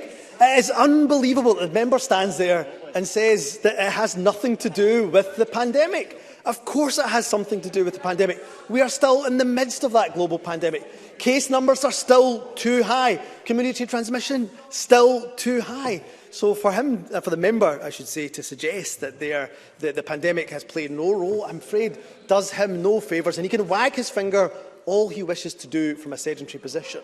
But he will lack credibility if he does not acknowledge that fact. In fact, I have stood up here and managed to give you detail about how 20.7% of the cases responded to by the ambulance service in August that were high acuity. That was in comparison to about 10% or just over 10% in August 2018. So that shows just how the pressures of the pandemic are feeding through, not just to the front door of our NHS, but to the back door. So how long will it last? We are still in the midst of that pandemic. I'm afraid I do not have the crystal ball. Our life would all be made easier if it was. But what this government will do is take immediate action, as I have already outlined in this statement, to ensure that we bolster our NHS and our ambulance services. Mr Cole-Hamilton, enough sedentary interventions, please. Emma Roddick, to be followed by Gillian Mackay. Thank you, Presiding Officer. I have spoken with frustrated first responders in my region who, despite being ready and willing, are not being offered the training required for them to help with these workforce issues. They're baffled that the Army is being brought in before they're being used, despite many of them having blue light training from their day jobs. So will the Scottish Government encourage the Scottish Ambulance Service to make use of their around 1,500 community first responders to help tackle this crisis? Cabinet Secretary. Thank Emma Roddick for this important question. The amazing community first responders to which she refers to provide exceptional support to our patients in partnership with the Scottish Ambulance Service. SAS are imminently planning, I know, to increase the numbers and the range of codes to which CFRs can be dispatched. There are advanced discussions about implementing some digital solutions to support CFRs in keeping patients safe within the ambulance when the ambulance is en route. There are no immediate plans to train volunteers in driving under blue light, predominantly due to issues with driver training across the UK at the present time. Gillian Mackay, to be followed by Emma Harper. Thank you, Deputy Presiding Officer. I've raised the pressure being put on out-of-hours GP services previously in this chamber. Is the Cabinet Secretary concerned, faced with long waits for A&E and ambulances, people may turn to out-of-hours general practice, putting further strain on a service which is already under extreme pressure? And what impact does the Cabinet Secretary think the increased demand for out-of-hours and emergency services will have on our out-of-hours GPs? And will a similar package of support be put in place for out-of-hours practitioners and services? Cabinet Secretary. So we are committed to increasing our funding to primary care by 25%. That was a commitment made, and I know it's one that has been welcomed by the member. But in short, yes, we are looking at the entire system. She is right to raise this point, because although the focus, understandably so and rightly so, of this statement is on the ambulance service, we know that we have to take a whole systems approach. And therefore, again, in the announcement that I intend to make around our winter plan, it will demonstrate action that we're taking right across the entire system. Of course, we would always say that it is, of course, clinical individuals who call 999 should listen to the clinical advice on where it is best for them to go. So if they need an ambulance, if it is critical for them to be in an A&E department, in an emergency department, they will be taken there. Emma Harper, to be followed by Craig Hoy. Cabinet Secretary, what steps are being taken to ensure that ambulance services transport, including patient transport, other than blue light ambulances, can be utilised to free up ambulance capacity? Cabinet Secretary. Again, it's part of my statement that we will look towards other transport, and I thank the British Red Cross for the support that they've already provided in this regard. But let me also be clear, as I was just in the previous question, that if you require an ambulance and it's clinically required, then an ambulance will come to you. Following a clinical triage and ensuring that there's no patient safety issues, which is of paramount importance, it makes sense to use all reasonable options in order to ensure patients get to the right place at the right time. So I've outlined some of those measures and some of the actions we're taking that will have an immediate impact in this regard. Craig Hoy, to be followed by Colin Smith. Thank you, Deputy Presiding Officer. Can I thank the Minister for coming to Parliament to repeat his statement? For someone who is in contempt of Parliament, he's shown little contrition. Senior police officers have told me that significant frontline policing resources are being lost due to delays at A&E departments, and many police officers are now spending hours transporting patients from the scene of an incident as a result of severe ambulance delays. What contact has the Cabinet Secretary had with Police Scotland to assess the full impact that this crisis in our NHS is now having on the fight against crime? Cabinet Secretary. Well, you can imagine my officials and I, we speak cross-government and cross-portfolio in terms of the pressures. And let me thank Police Scotland. I know clearly from my previous role the importance of joined-up working between our emergency services. So let me thank our police officers for the incredible work that they have done in this regard. And even pre-pandemic, we know they were often at the forefront when it came to challenges around people that were vulnerable and particular mental health challenges. So my thanks to Police Scotland, and we continue to work across all the emergency services and across government. And I thank all those emergency responders that have responded to our call during this time of great need. And very briefly, Colin Smith. Thank you, President Officer. The Cabinet Secretary has just admitted that the reluctance to establish temporary wards in field hospitals is because health boards are struggling to safely staff existing hospitals. Cabinet Secretary, what does this say about the more than a decade of utter failure in workforce planning in the NHS by this government, that health boards can't recruit enough nurses and doctors to meet pre-pandemic demand, never mind the extra demand caused by this crisis? Cabinet Secretary. Well, of course, workforce and NHS workforce under this government is at record levels. Not only at record levels, but we have the best paid NHS staff here in Scotland than anywhere else in the entire UK. So we'll continue to pay them the best in the UK, and we'll continue to make sure our NHS remains at record levels. Thank you very much. That concludes the statement. Can I thank the Cabinet Secretary and members for allowing us to get through all of the questions that were lodged. We now move on to the next item of business, which is a debate on motion 1293 in the name of Michael Matheson on a net zero nation. I urge members who want to contribute to this debate to press the request to speak buttons now or press R in the chat function if they're joining us remotely. And I call on Michael Matheson to speak to and move the motion for around 11 minutes. Cabinet Secretary. Thank you, Presiding Officer. Today's debate is an area of parliamentary consensus. The need to tackle the climate and nature emergencies in a way that is both fair and just. The actions that we must take now will transform our society and our economy beyond anything we have seen since the Industrial Revolution. And I would like to set out how we will go about through our recent programme for government in helping to support the step changes that will be necessary on that journey. Scotland has achieved much in responding to the climate crisis so far. We have halved our greenhouse gas emissions and set some of the most ambitious, legally binding targets in the world, alongside our plan to get to net zero in a way that is fair to all. But the progress that we have made does not take away from the scale of the challenge that remains, or the opportunities for our economic prosperity en route. Members will be aware of the recent report from the Intergovernmental Panel on Climate Change, described as, and I quote, "Code Red for humanity." Transformational change requires us to do things differently.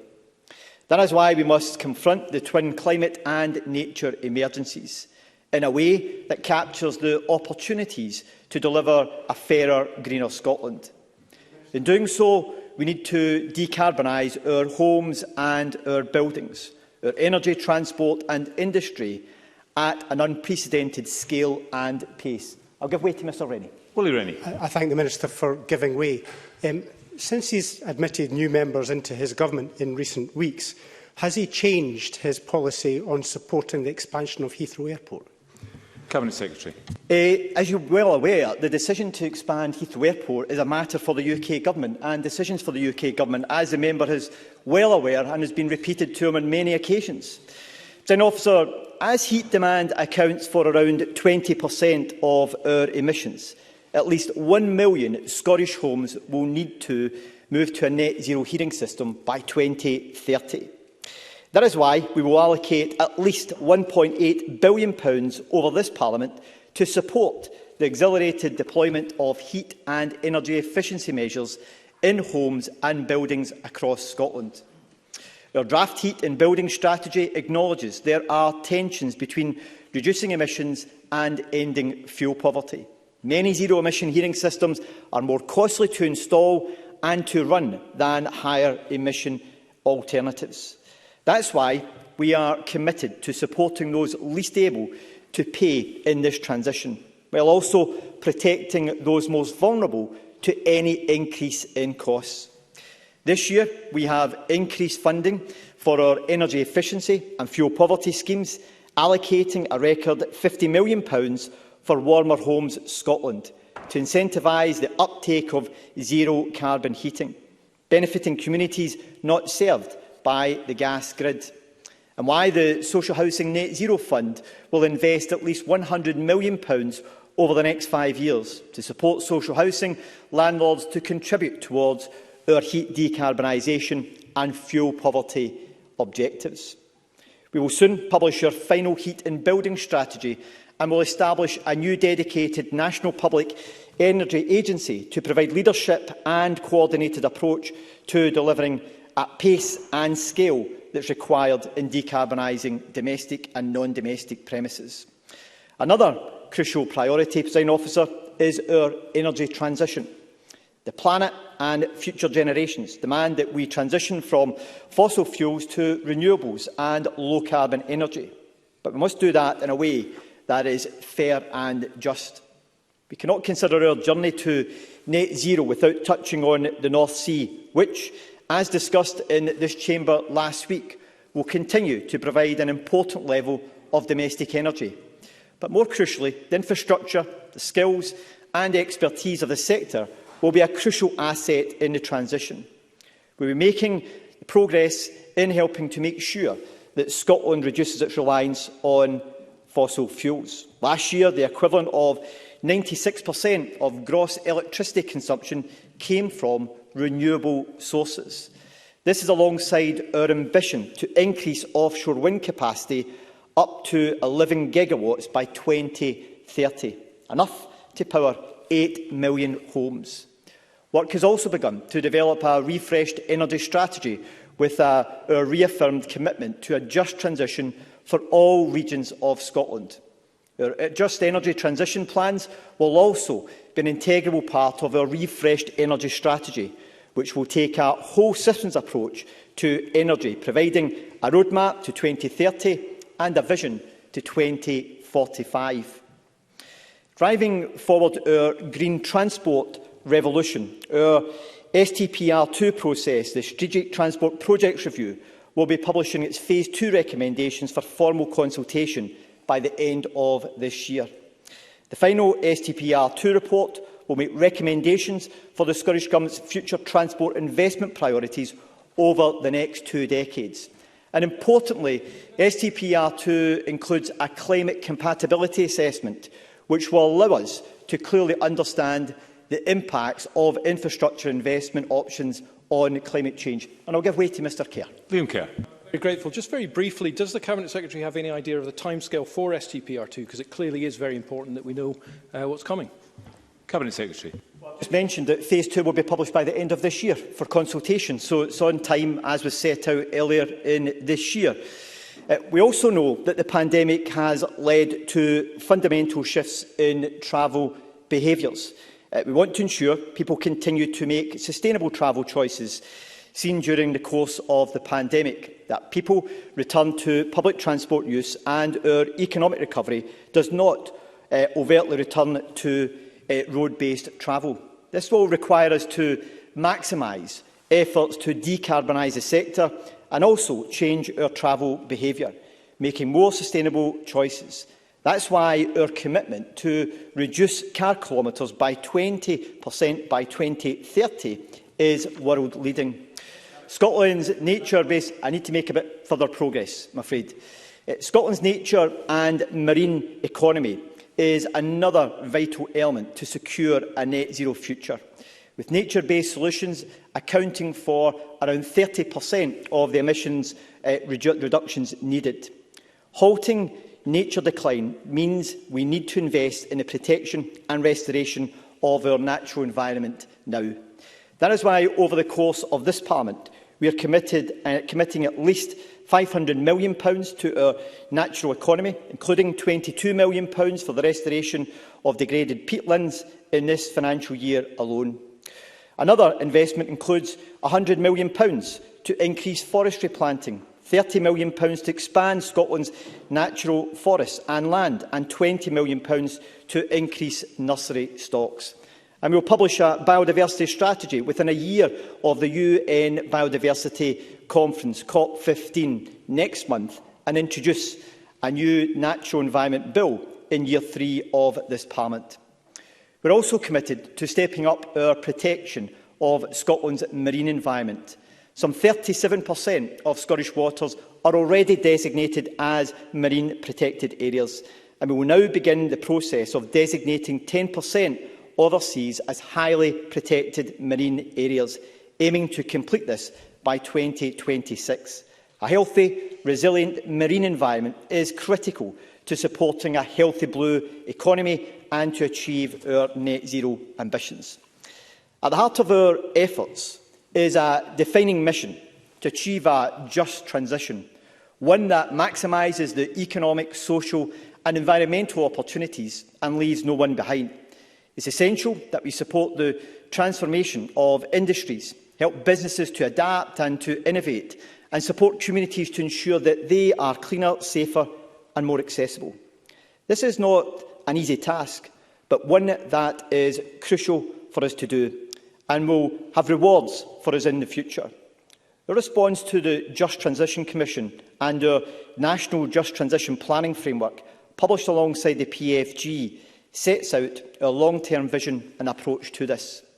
This includes a skills guarantee for workers in carbon-intensive sectors and new support for participatory budgets to deliver climate action.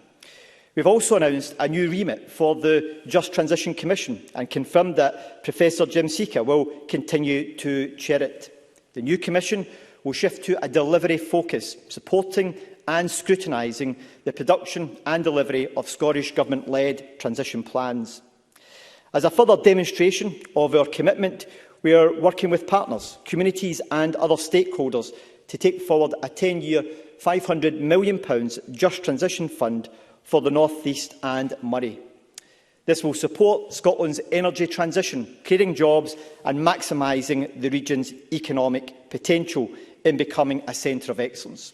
Presiding Officer, as the calls for further and faster action gather pace and we look towards Glasgow hosting COP26 in just under 50 days, COP26 is the world's best, if not its last chance, to make sure that we deliver on the Paris Agreement. We will play our part in helping to support the aims of achieving an agreement in Glasgow. And we'll do so by also making sure that we target support to those in the Global South by doubling our Climate Justice Fund and helping to support those who have contributed the least to climate change but are impacted the most. Presiding Officer, this Government will not shy away from taking on the challenges of dealing with climate change and nature loss, as set out in our priorities within the programme for government. Delivering a just transition in a fairer and greener society will benefit us all, and one which we are all determined to play a part in delivering and becoming a net zero nation. I move the motion in my name. Thank you, Cabinet Secretary. I now call on Liam Kerr to speak to and move Amendment 1293.1. Around 7 minutes, Mr Kerr. Thank you, Presiding Officer. I'll start with a point of consensus. The Cabinet Secretary is absolutely right to demand that we note the IPCC report and its conclusions. But whilst the SNP talk a good game, their record rarely matches their rhetoric. Take the setting of legal emissions targets, missed 3 years in a row. Interestingly, when I asked the Minister what sanction or penalty is applied and to whom for a breach of this statutory target, I was told that ministers must bring forward, as soon as reasonably practicable, after such a target outcome has been reported, additional policies and proposals to compensate. So that's reassuring then. Furthermore, the Climate Emergency Response Group noted that over 2/3 of Scotland's key climate policies are not on track, with 1/10 of those not met in any meaningful way.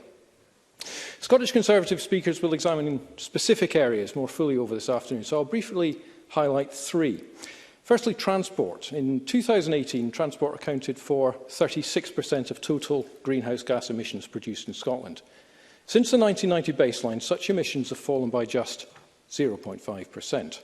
Private cars are the largest single source of transport emissions, accounting for 39% of transport emissions. So what's to be done? Well, it's not good enough to demand that we all drive electric vehicles unless the government can answer the issue of recharge points and range anxiety. The Climate Change Committee suggests we'll need an estimated 30,000 charge points in Scotland by 2030. There are currently only 2,558 public charge points, and we will all be getting emails from constituents, I'm sure, informing us of the numbers of those that don't work. Transport Scotland report that we need more than 4,000 new public charging stations each year over the next decade to meet an expected rise in demand. And this is before we even get into the digital connectivity in rural areas which will be required. So the Scottish Government instead sets a target of reducing the distance travelled by car by 20%. by 2030. But it doesn't say where it got that figure from or how it will be achieved. And interestingly, the Cabinet Secretary didn't in his contribution, refusing, I think, 2 interventions, which were no doubt to clarify that. Perhaps he'll do that in closing. The underlying research on that remains unpublished. But given that the distance travelled by car has increased by 5.16 billion kilometres since 1999, and Transport Scotland predicts will continue to grow into the mid-2030s, one wonders if this will be another missed target. I will. Willie Rennie. Hamilton proposed over the weekend that the public should be given the opportunity to test out electric vehicles, perhaps over the course of the weekend, funded by the government. Would that be something that the Conservatives would support? Liam Kerr. I think it's a very interesting idea. I did see Alex Cole-Hamilton flyering that. I think the key issue, though, is going to be this range anxiety, which goes towards my point about chargers. And, of course, the other thing about transport that we have to get over is that decarbonisation of transport needs to even overcome ministerial disapproval. In response to British Airways flying from London to Glasgow on sustainable aviation fuel, Patrick Harvey fumes "take the train and tax aviation fuel." Now, of course, if he ever decides to take the train out of central belt cities, he'll have to drive his ministerial car on Sunday, of course, but perhaps he will come to Fraserburgh or Peterhead, further from the British rail network than any other towns, and suggest that they should take the train, or generally tell rural dwellers of Scotland that they have to take the non-existent bus services.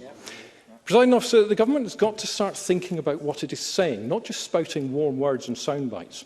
One of the biggest challenges in reducing carbon dioxide emissions will be the management of energy consumption in our homes. The Climate Change Committee reports domestic energy accounts for 1/5 of carbon dioxide emissions. The Scottish Government's solution, as we've just heard, tell people to convert their homes from a fossil fuel boiler to a zero-emission system. Now, according to an answer from Patrick Harvey last week, the average cost of this is £12,000, which might be possible on a ministerial salary, but is far beyond the reach of most people. And I asked the new minister what plans the government has to increase consumer awareness of heat pumps and whether it has a rollout strategy for these. I was told the draft heat in buildings strategy that the Cabinet Secretary mentioned from last February, mind, committed to developing and implementing a bespoke public engagement strategy for heat in buildings to help people learn about their benefits. When might that happen? We just don't know. Cabinet Secretary. Cabinet Secretary. I'm grateful to the member for giving way, and he's emphasising the need to decarbonise at domestic premises. Does he recognise that one of the most effective ways in which to decarbonise the use of domestic heating is through using hydrogen within the natural gas network? Given that his party at Westminster control the decision-making around when that will be possible, could he advise the Chamber when the UK Government will give consent to decarbonising the natural gas system and turning it into a hydrogen-based system which can then be deployed in domestic premises? Liam Kerr. Very grateful. I think what's most interesting is that, of course, the UK Government has published just last month a hydrogen strategy. When the Cabinet Secretary shouts at me from a sedentary position, I might ask, when will the Scottish Government publish a hydrogen strategy? And in terms of decarbonisation, the Cabinet Secretary trumpeted in his contribution that he will provide £1.8 billion to decarbonise 1 million homes by 2030. Now, I did some figures on that. That means £1,800 per household. Data currently suggests that the best and most affordable way to decarbonise homes is heat pumps, of which air source heat pumps are the cheapest, at between £5,000 and £8,000. So this pledge is only a partial subsidy, meaning homeowners would again need to incur significant costs to help deliver the government's targets. Presiding Officer, I'm aware I'm coming to the end of my time, so I said last week that one of the biggest issues is demand. Until we address the demand for energy, we cannot answer the supply. The move to net zero emissions will require significant and wide-ranging demand reduction. Over half of Scotland's total energy consumption is heat, followed by transport at about a quarter and electricity at just over a fifth. The UK gets about 3/4 of its total energy from fossil fuels, and we know from the debate last week there will still be a significant need by 2050. Yesterday morning, gas provided slightly over half of Britain's electricity, and we're reading daily reports of how wholesale prices for gas have surged by 250% since January. Now, of course, there are global causes underlying this, such as the European gas stocks being low and declining supplies from Russia. But look, if we reduce production faster than demand, we will be at the mercy of events globally. We'll offshore our responsibilities from He hasn't got time. He's just winding and up. expose ourselves to significantly less environmentally sound sources. Presiding Officer, these are the principles that underlie my amendment, which I move in my name. Thank you, Mr Kerr. We are quite tight for time as a result of the statement slightly overrunning, but I now call Monica Lennon to speak to Move Amendment 1293.3, around 6 minutes. Ms Lennon. Thank you, Presiding Officer. I'm pleased to be opening the debate on behalf of Scottish Labour.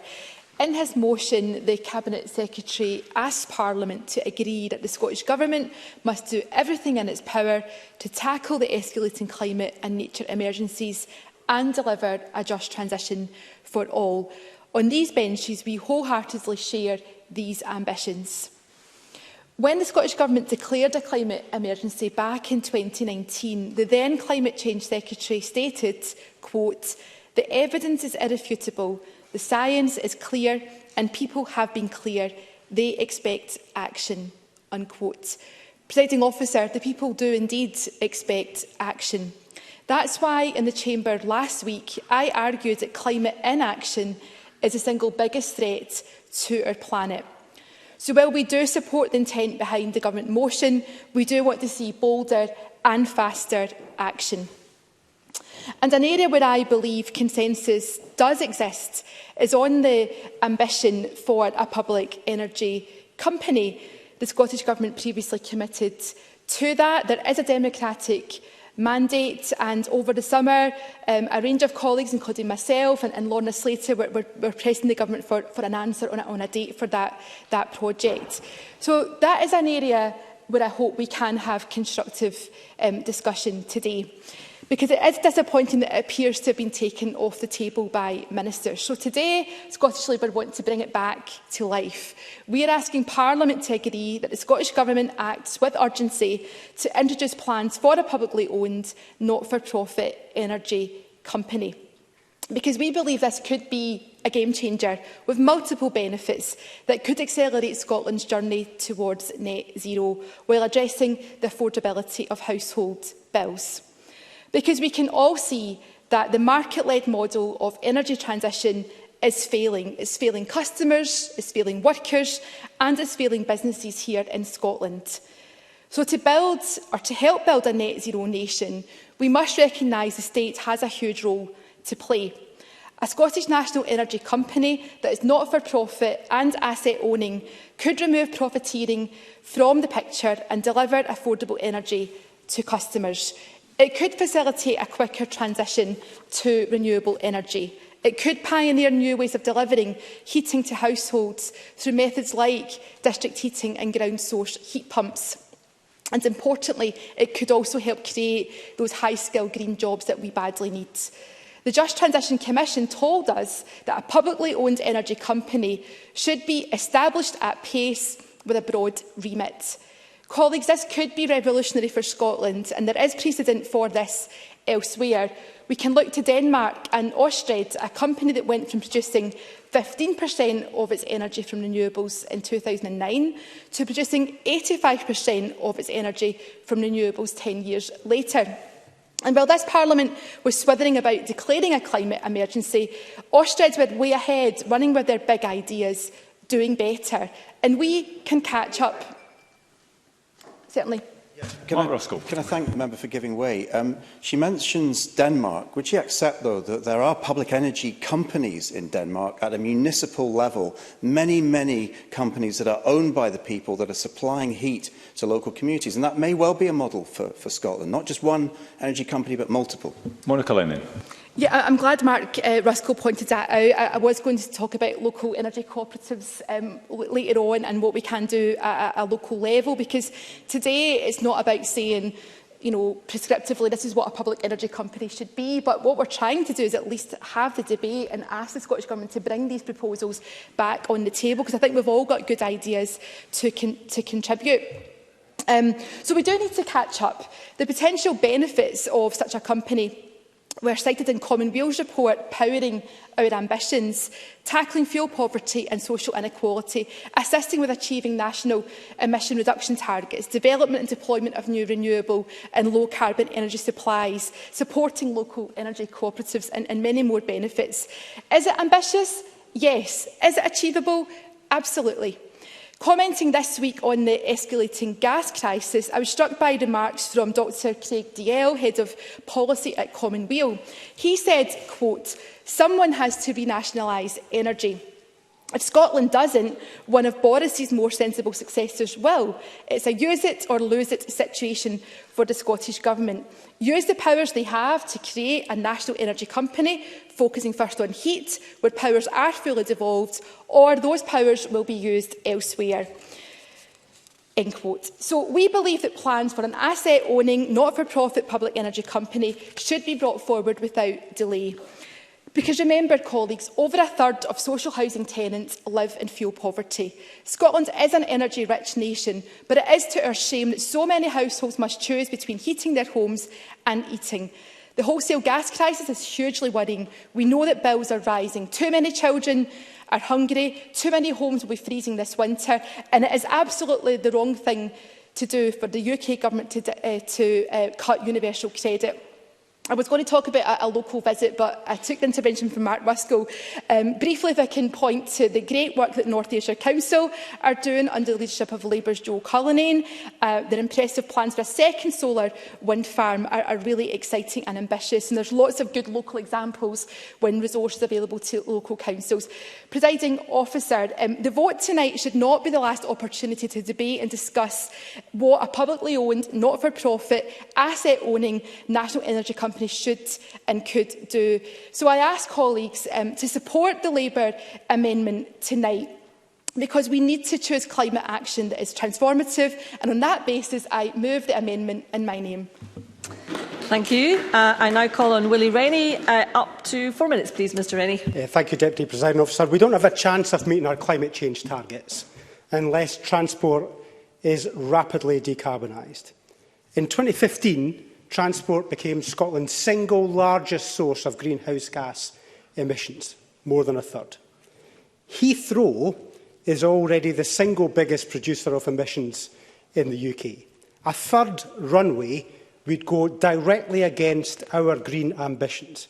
Scotland flights from Heathrow alone would release 600,000 tonnes of emissions into the environment. Despite that, this coalition government has a contract to support the building of that third runway. When the First Minister stood in this Parliament and declared a climate emergency, we were told difficult decisions would have to be made, that everything would have to be under review. Everything, it seems, except that contract. But with the Greens in government, I now expect that to change, and it needs to change before COP26. Achieving sustainability will require the acceleration of other work, including the opening of new railway lines and stations, establishing a network of well-maintained rapid chargers for electric vehicles, and additional support to rapidly increase active travel. All new public sector vehicles should be electric. There should be longer government-backed interest-free loans to enable people to buy electric vehicles. And we also support a scheme to enable everyone to try an electric car for a weekend, funded by the government. There is deep frustration in the agricultural sector about the dithering that has gone on for some years now about the introduction to the new farm support scheme. Now, by 2032, there has to be a 31% cut in agricultural climate emissions. That is only 11 years away. The coalition government have set up new working groups and consultations and debates on farm support, but that's been happening for years with little progress. Now, there are tensions between forestry and productive land, between biodiversity and energy crops, and between domestic production and offshoring. Decisions on all those are difficult, but delaying them will not make it any easier. The longer the government delays, the harder it will be for farmers to deliver that 31% by 2032. With energy prices ready to blow household budgets or energy companies apart, we do face a crisis. The conditions for the price rise are understandable, with the economy surging after the lockdown and gas production spluttering to catch up. But the consequences of this cannot be tolerated. It does show why we must accelerate our sustainable energy generation so we can have the security of supply that we desperately need. All governments have been far too sluggish on the transition to renewables. Our plan for this transition to demand less from fossil fuels means exploiting every technology, from decarbonising home heating — I want 1 million heat pumps in Scotland — to hydrogen and electric for transport, to wind and to wave. The Scottish Government talk big, but often fail to deliver. Take the state-owned energy company. For years, I have been asking questions about the last failure, Our Power. It wasted £10 million of government funds, and it appears to have learned very little since. I suspect the government now had wished it agreed... Mr Rennie, could you bring your remarks to a close, please? Certainly. I suspect the government wished it had agreed to my request for an inquiry. So, from Heathrow to transport to agriculture, this government talks a good game, but often fails to deliver. Thank you, Deputy Presiding Officer. Thank you, Mr Rennie. I now move to the open debate, and I call Fiona Hislop to be followed by Graham Simpson. Up to 4 minutes, please, Ms Hislop. This is a very general debate, but during this parliamentary session we must focus in depth in each and every element of the climate change and biodiversity crisis. Clearly, the three key major priorities are heat and housing, decarbonisation of transport and biodiversity. But in this short speech, I want to briefly touch on skills, innovation, nature and transition. We've already heard about the need for ambition and leadership, but we also need precision of policy and pace of delivery, and I have some initial suggestions to make. On skills, I recommend 3 specific steps. I visited West Lothian College on Monday, who are ready, willing and able to gear up at scale training for new building standards and retrofitting skills in areas of a growing population. But we need the government to ensure that the Scottish Funding Council can be equally as agile in funding colleges to scale up quickly. But it's not just industry. The government and its agencies will have to have the volume and skill base needed, for example, for mass marine renewable licences and consents at scale. Thirdly, I'm also yet to be convinced that there is sufficient coordination in delivering a skills passport so energy workers in carbon don't end up having to pay and repeat payment to have dual fuel training. A renewable skills guarantee for carbon workers is welcome, but if it's just a safety net and not a comprehensive, coordinated and immediate exercise, it won't be enough. On innovation, I've got a short period of time to make my remarks. On innovation, we need to create the space, the demand and, where needed, the support to incentivise domestically based and preferably owned renewable manufacturing companies. I recently visited Invinity Energy Systems in Bathgate, in my constituency, which is the only UK producer of long-life vanadium storage batteries for renewables. They're supplying the EMET project in Ede in Orkney and providing storage capacity for a mass solar farm in Australia, and is an alternative to lithium batteries, which, as many know, have issues. Now, that company is not Scottish-owned, but it is expanding and using highly skilled Scottish engineering talent. But if we want innovation, we can't preclude it by size, and the Cabinet Secretary should review and increase the size by which small, innovative companies can secure marine licences so they can grow, rather than just play safe and require large monopolies of capital to underwrite, control and benefit from the economic opportunities of renewables. And I welcome the £500 million investment in our natural economy, with £150 million for woodland creation and £250 million for peatland restoration.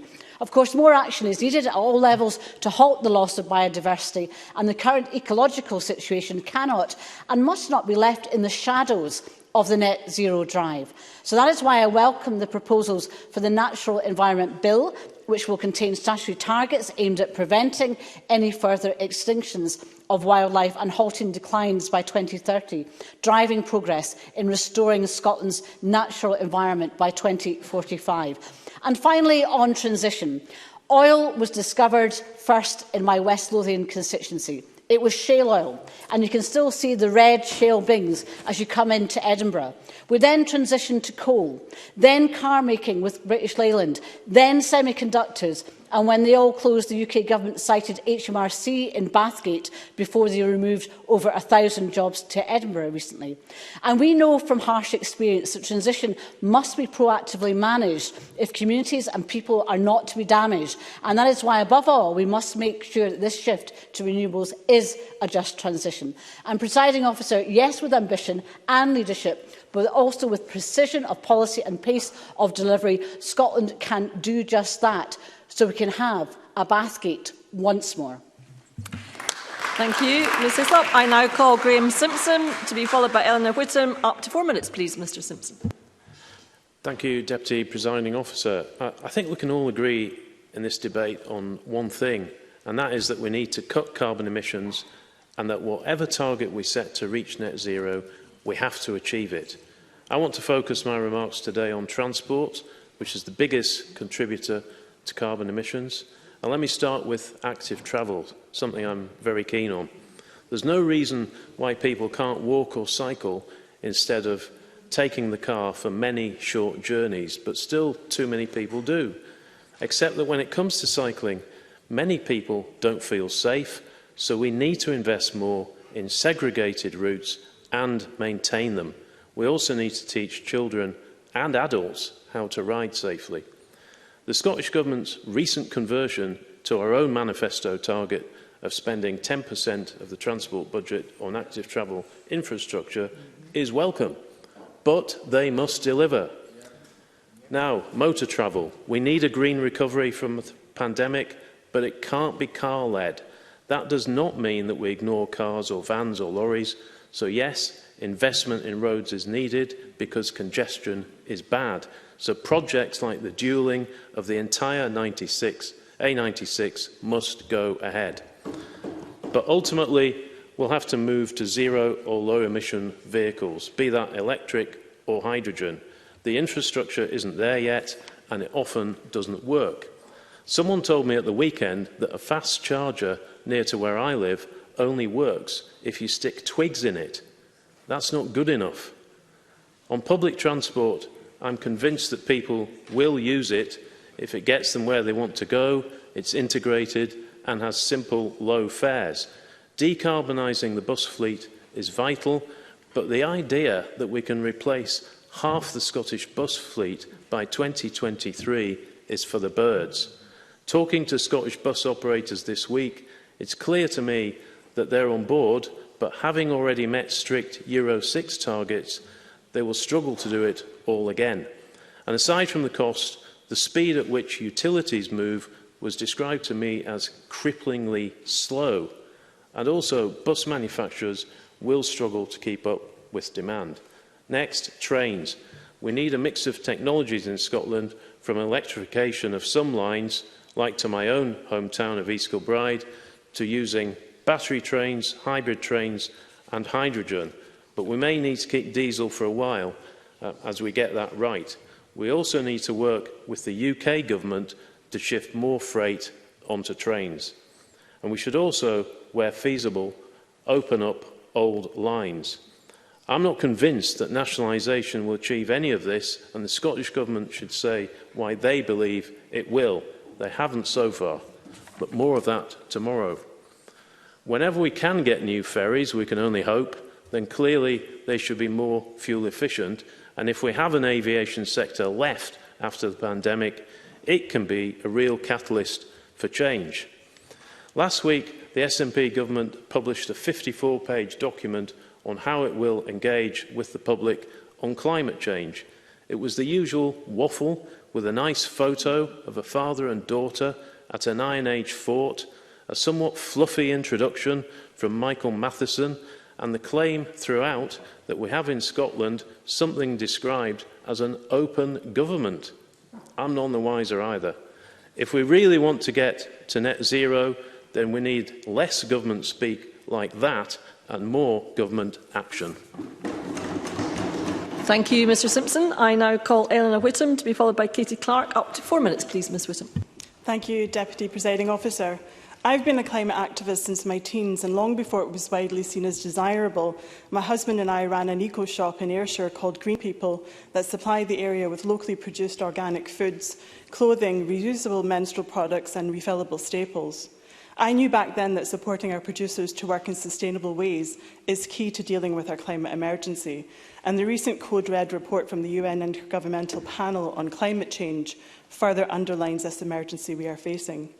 My mum grew up on an Ayrshire dairy farm, and today I'm going to use my short time to speak about the huge amount of work that is happening in the dairy sector to address climate change that often goes unnoticed. It is vital that we ensure our farmers and producers are afforded a just transition that is seen as every bit as important as our move away from oil and gas. Sustainable farming must be at the heart of our rural communities as we seek to deliver the ambitions set out in our plan for government for a fairer, greener Scotland. My constituency of Carrickmillock and Doon Valley has amongst the highest concentration of dairy herds in Scotland, and dairy farmers across the area are coming together to drive forward sustainable farming goals.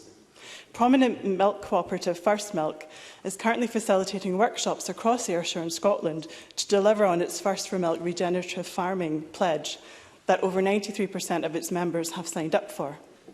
Through extensive research and data analysis, First Milk believe regenerative agriculture presents the best opportunity to meet our collective climate biodiversity obligations in a way which complements how most of their members already farm. Put simply, regenerative agriculture is where food production is also improving the environment. Regenerative farmers typically disturb the soil as little as possible. They never leave it bare. They encourage plant diversity, whilst always maintaining a living root and incorporate livestock into soil cultivation. Prior to the introduction of this pledge, most First Milk members already farmed at least some of their land in a way that could be called regenerative.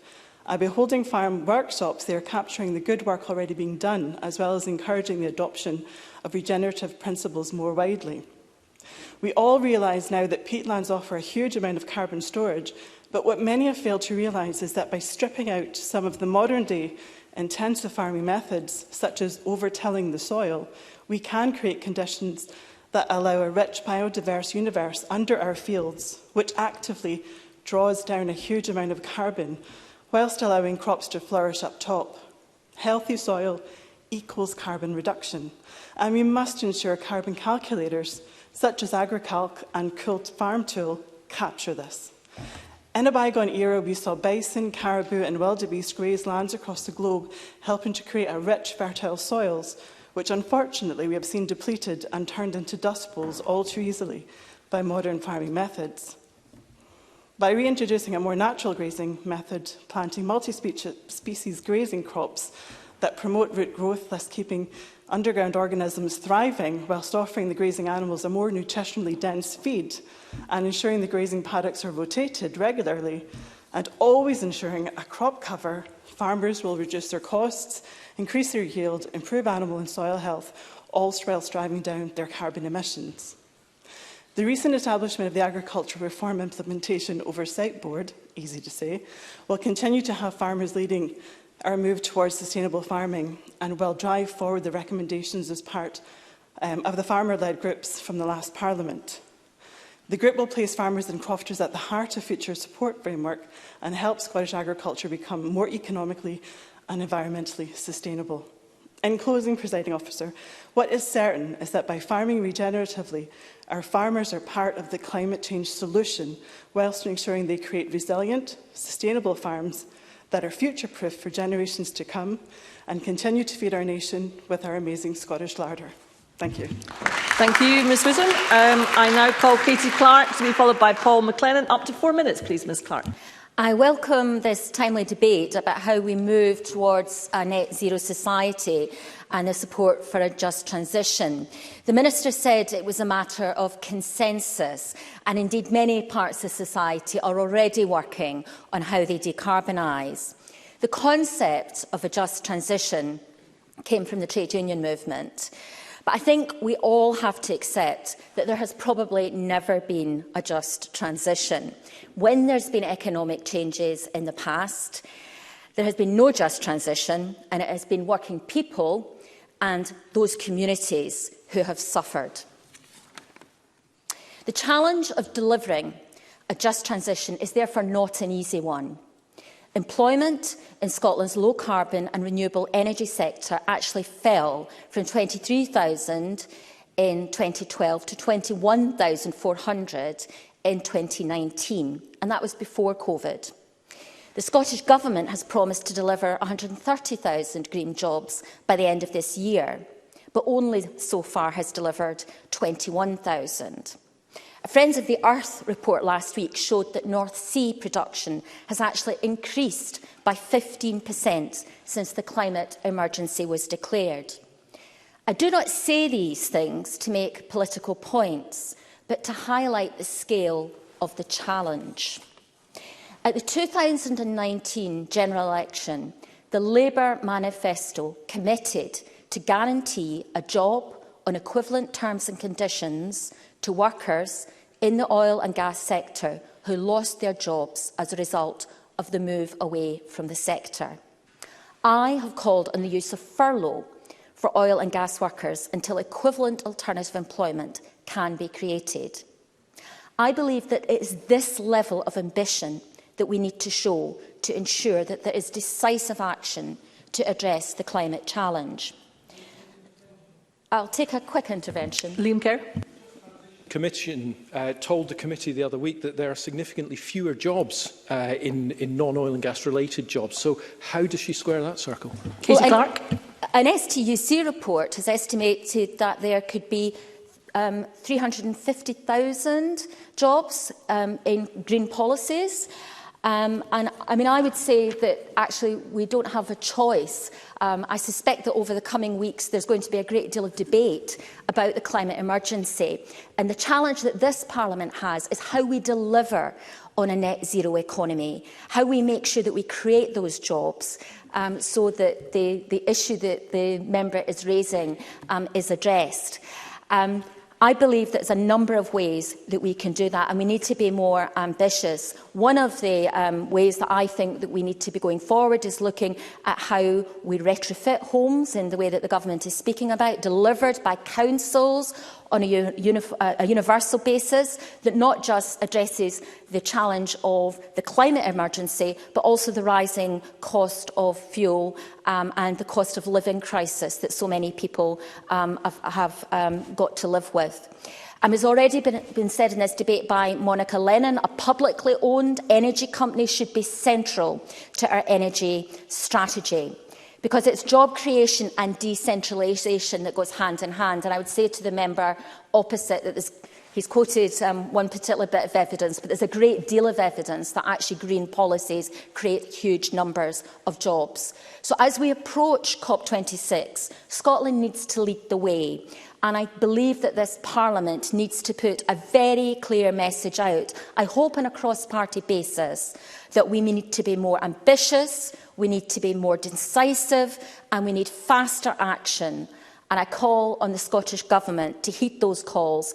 I believe that there will be many people in the streets in the coming weeks making that challenge, and we need to live up to what is required for the sake of humanity.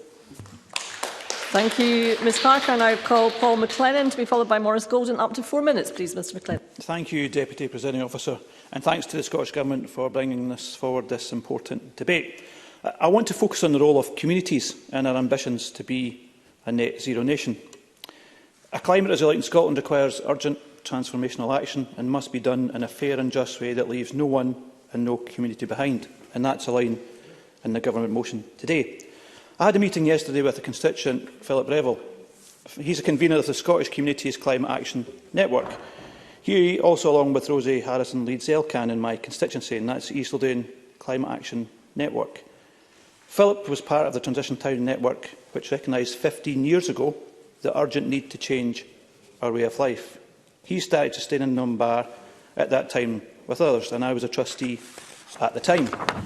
Philip and I have been discussing what a local wellbeing economy would look like, and he sent through the following thoughts, which I've agreed with. We need a rapid transformation to a well-being economy. Individual well-being is intimately connected to being part of a stronger, empowered community.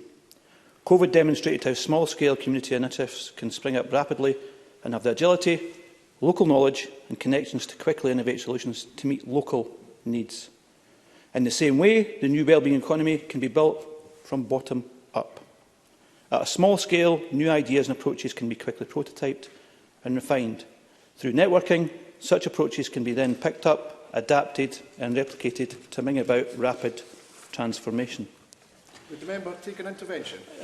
Short of time, it's only 4 minutes, Mr Carson, apologies. I won't need to get through this to get through my 4 minutes. We have a good understanding of what basic infrastructure each community needs for local wellbeing economies to emerge. We need to remove barriers to local action, ensure that our communities have access to the resources that they need. Our transition should be based on 5 key principles. Dignity. Everyone has the right to live in comfort, safety and happiness. And transition has to be included in that. Nature. And we need to make sure that part of it as well. A restored and safe natural world for all life. Connection. A sense of belonging in institutions that serve the common good. And fairness, justice and all its dimensions at the heart of economic systems. And the gap between the richest and poorest greatly reduced. And really importantly, participation. On that point, would the member take a short No, I'm sorry, Mr Carson. I need to get through this. We've got 4 minutes and I'm conscious of the time.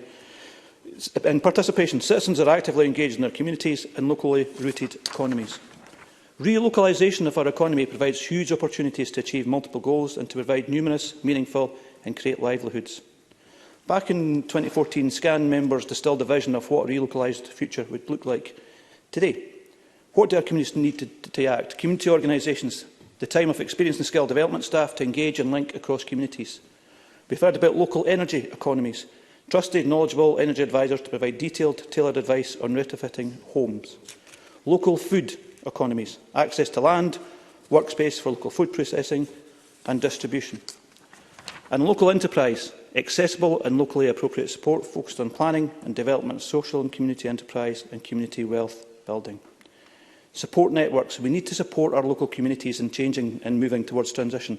Strong links to properly resourced regional and national networks for mutual support and inspirational. Presiding Officer, we have many fantastic people like Philip in our communities, working alongside local and national government. Our local communities are key in delivering a net zero Scotland.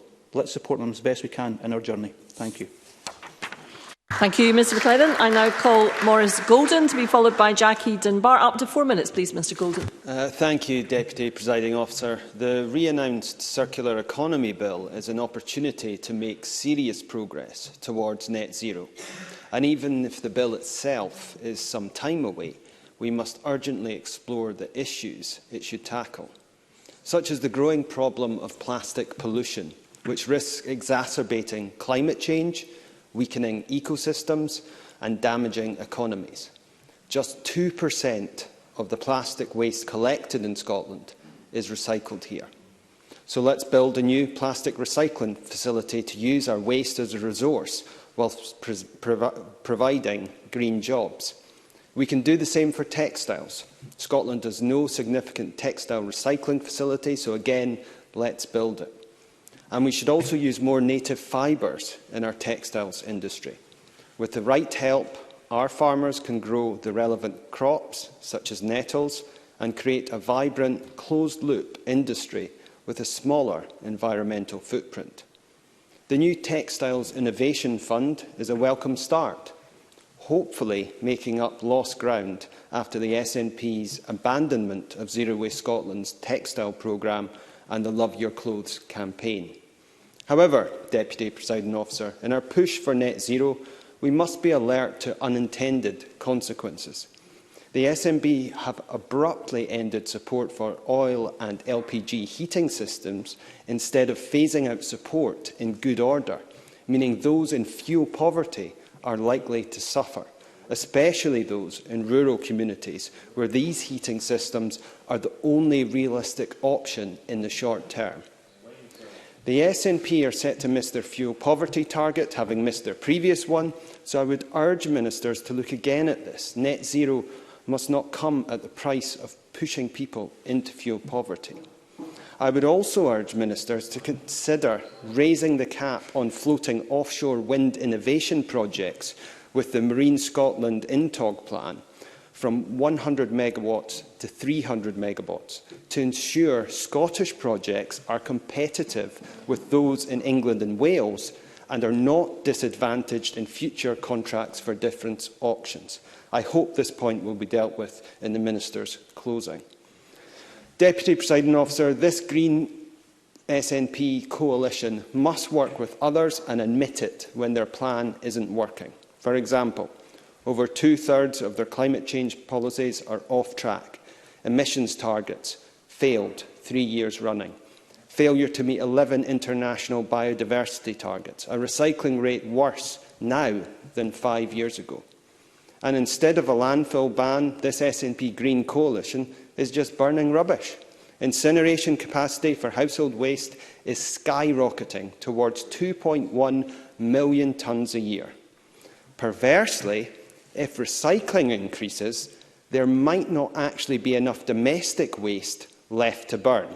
This SNP Green coalition could end up having to import rubbish to keep the incinerators running, turning Scotland into the waste dump of Europe. If they try to shut incinerators, taxpayers could end up footing the bill. Lorna Slater has already admitted in a written response incinerator operators aren't required to fund full decommissioning costs.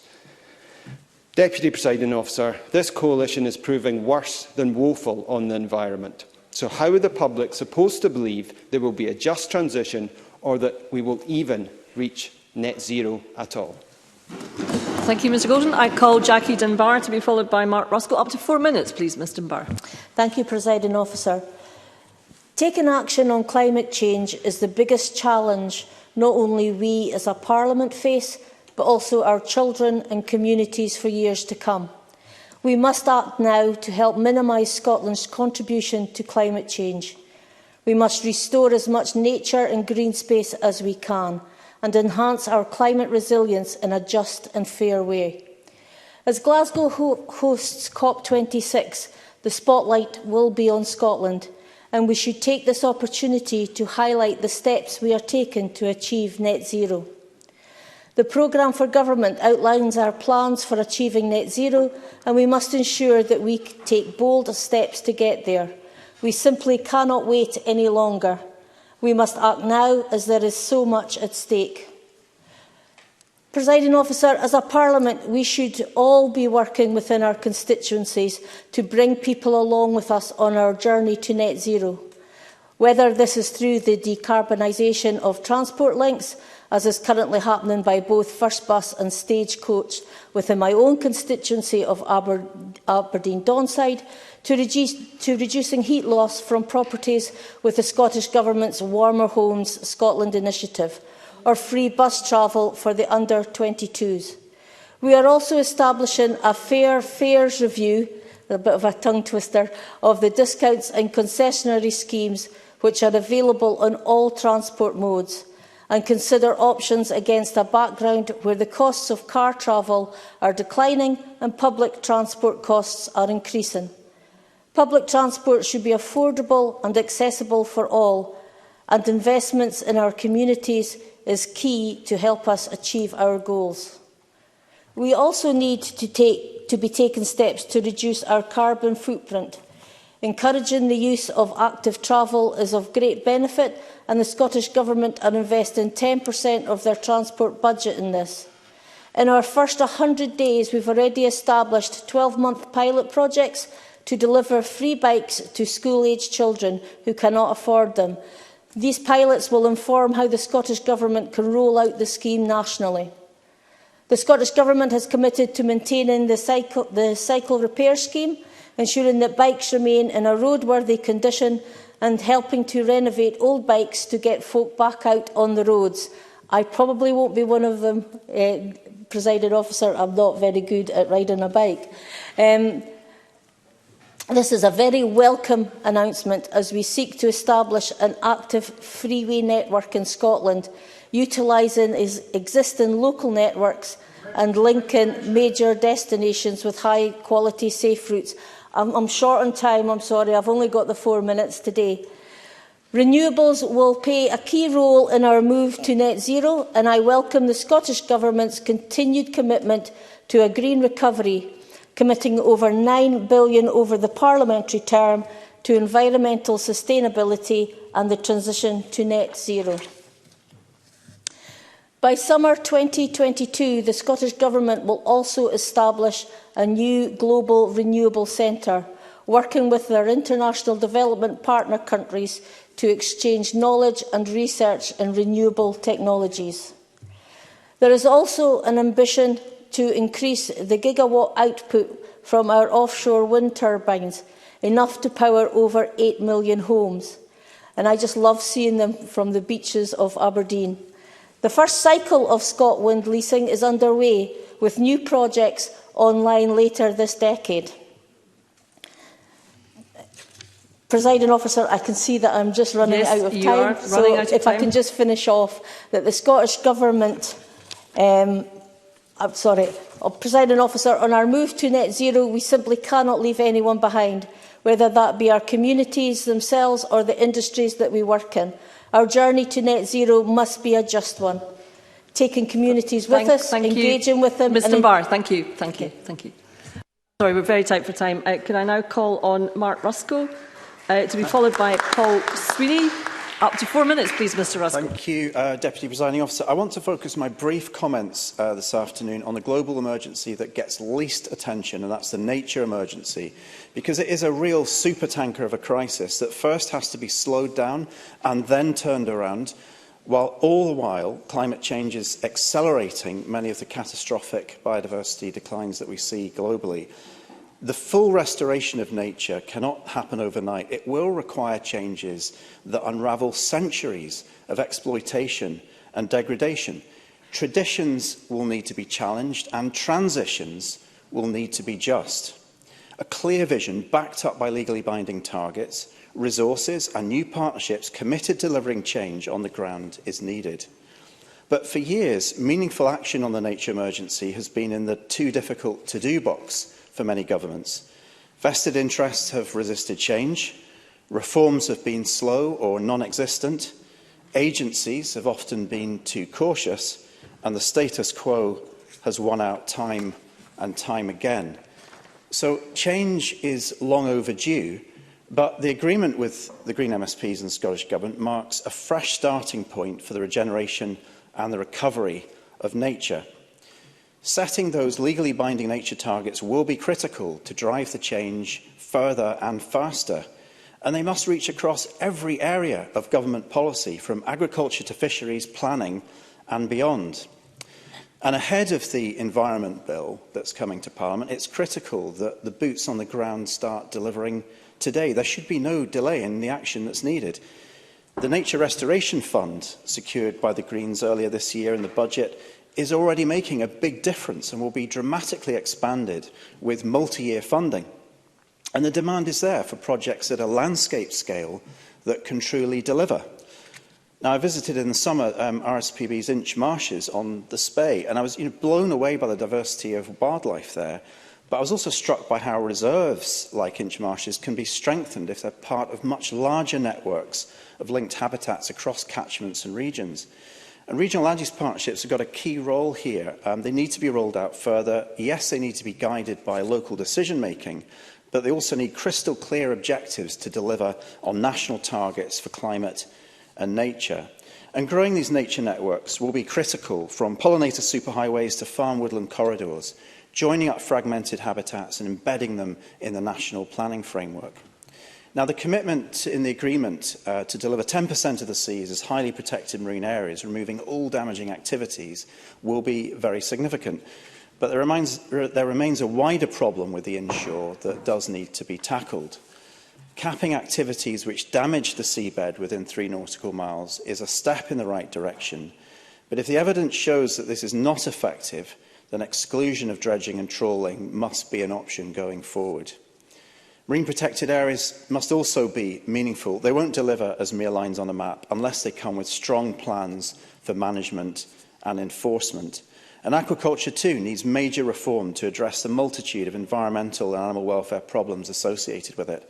The Griggs review that's coming to Parliament soon must deliver reforms that address the concerns that many coastal communities have with the current regulatory and planning framework. There will be a need to apply just transition principles. Conversations, for example, with the scallop dredging sector need to start now about their future, and farms in the uplands must be supported to deliver changes. The member is shortly going to conclude, Mr. Farms Carson. in the uplands must be supported to deliver the changes in land use needed to tackle both the climate and nature emergencies, while also keeping people on the land. Presiding Officer, the Green Scottish Government Agreement provides the right vision and the right concrete actions to restore the environment. I look forward to this government hitting the ground running. Thank you, Mr Ruskell. I now call on Paul Sweeney to be followed by Colette Stevenson, who will be the last speaker in the open debate. Up to 4 minutes, please, Mr Sweeney. Thank you, Deputy Presiding Officer. Climate change is the biggest threat we as a society face. As we all know, the COP26 Climate Conference will be coming to Glasgow in just 6 weeks' time and will hopefully act as the catalyst for a new climate agreement, bolder and more ambitious carbon reduction targets, and the ratification of our transition to a future where renewables are at the heart of our energy supply mix. That being said, while we should be heralding a new dawn of renewable technologies with the benefits they bring, I fear we have missed the greatest opportunity presented to us in generations: the skills and the industrial base required to capitalise on our natural assets. For years we have watched wind farms appear on the horizon while jobs disappear into the sunset. We see examples of this across the board, with offshore behemoths like the NNG wind farm off the coast of Fife being largely manufactured in Indonesia, while the Harland & Wolff yard at Methil, just 10 miles away, receives a subcontract for just 15% of the steel jacket foundations needed. The 54 highly complex Siemens Gamesa turbines themselves will be entirely manufactured abroad. Presiding Officer, it is a failure of public planning and a tacit acceptance that market forces will continue to dictate our renewables future. It's a mentality that is hardwired into the civil service and all levels of government. That is why there is no industrial strategy that is fit for purpose. There is no plan to combine decarbonisation with opportunity, energy security with financial certainty, and untapped potential with economic prosperity. It's tragic to watch skilled workers broken in the face of it.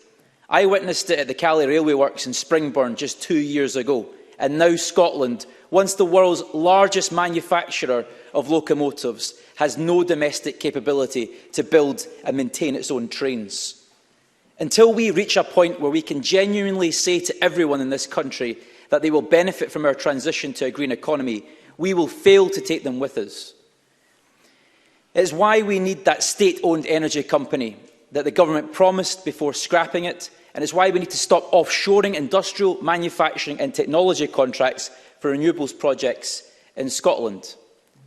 This should have been done years ago, but in action, a lack of imagination and an absence of ambition has led us to where we are today.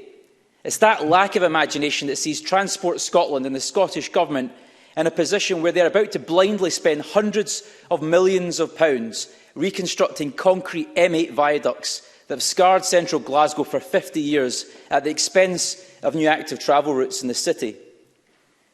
Just think of the message that sends to the world in the year of COP26. The largest infrastructure spend in the city in decades will be the propping up and repairing of a defunct motorway. Why not spend that money on greener alternatives, especially when no new railway lines have been constructed in Glasgow during the last 15 years of this government? We are now at the absurd point where ScotRail is cutting 300 services a day from its timetable, and the Cabinet Secretary is standing, scratching his head, wondering why more people are using their cars. We need a government with an ambition that matches the scale of the challenges we face. A government that is willing to face down global market forces and say enough. A government that commits to an industrial strategy that puts workers and communities at its heart. And a government which provides everyone with the opportunity to benefit from our transition to renewables. The question is this government up to that challenge? Thank you, Mr Sweeney. And I now call on Colette Stevenson. Up to 4 minutes, please, Ms Stevenson. Thank you, Presiding Officer. Last week, I spoke in the debate on making Scotland a fairer and more equal country. Today's debate ties in with that because it is so important that our transition to net zero leaves no one behind. Climate change provides an opportunity to drive social justice. Good quality, zero-carbon housing is essential in this endeavour. In addition to funding the building of thousands of new homes, the Scottish Government is stepping up investment in heat, decarbonisation and home energy efficiency measures. These investments should lead to large reductions in fuel poverty in the future. However, we still need to tackle it right now. The Scottish Government's commitment of around £500 million being made available to support people in fuel poverty in the heat transition is therefore very welcome. Of course, transport is the largest source of greenhouse gases in Scotland. To achieve a reduction in car use, we need to ensure there is good and affordable public transport. The programme for government mentions the continued investment in decarbonising Scotland's railway, including the electrification of East Kilbride Line. This major investment will lead to a better service for passengers, with longer, greener, quieter trains and help reduce overall transport emissions. The transition to a low-carbon economy will have challenges, but there is also an opportunity for Scotland to lead the way. Although I am biased, I believe East Kilbride can play an important part in this. Coca-Cola Euro-Pacific Partners begins production of 100% recycled plastic bottles this month, saving thousands of tonnes of new non-recycled plastic across the country. Excel Vending produces reverse vending machines, which will be an extremely useful tool when the deposit return scheme is introduced. TUV SUD has experience in the oil and gas sector, but they are now developing new technologies to help build a net zero nation, including working relating to a new domestic gas meter for hydrogen. These three companies in East Kilbride are not only working to help reduce waste and cut emissions, but they all pay the real living wage as a minimum. There is a great potential for new green jobs which deliver fair wages.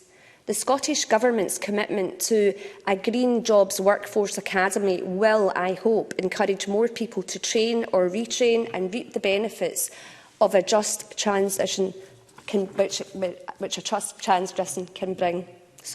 Presiding Officer, I want to briefly mention another initiative as we work to transform Scotland, 20-minute neighbourhoods. I believe East Kilbride can offer a good example of what we should aspire to. Given most housing areas have a local square with shops and services to meet residents' daily needs. For example, Greenhill Square has a church, a library, a post office, shops and restaurants, a GP surgery, dentist and pharmacy. There is a regular bus service to the square and across the road, and there are 2 primary schools and a nursery. So it's not just about roundabouts in East Kilbride, there's also squares as well. In conclusion, Presiding Officer, though, local shops and services, good public transport and energy-efficient homes will be invaluable as Scotland becomes a net zero nation.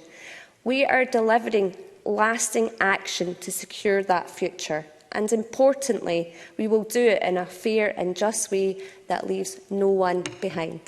Thank you. Thank you, Ms Stevenson. And I now call on Mercedes Villalba to wind up for Labour. Up to 6 minutes, please, Ms Villalba. Deputy Presiding Officer, this motion seeks to paint a picture of a Scotland which hasn't endured 14 years of inaction and broken promises at the hands of this government.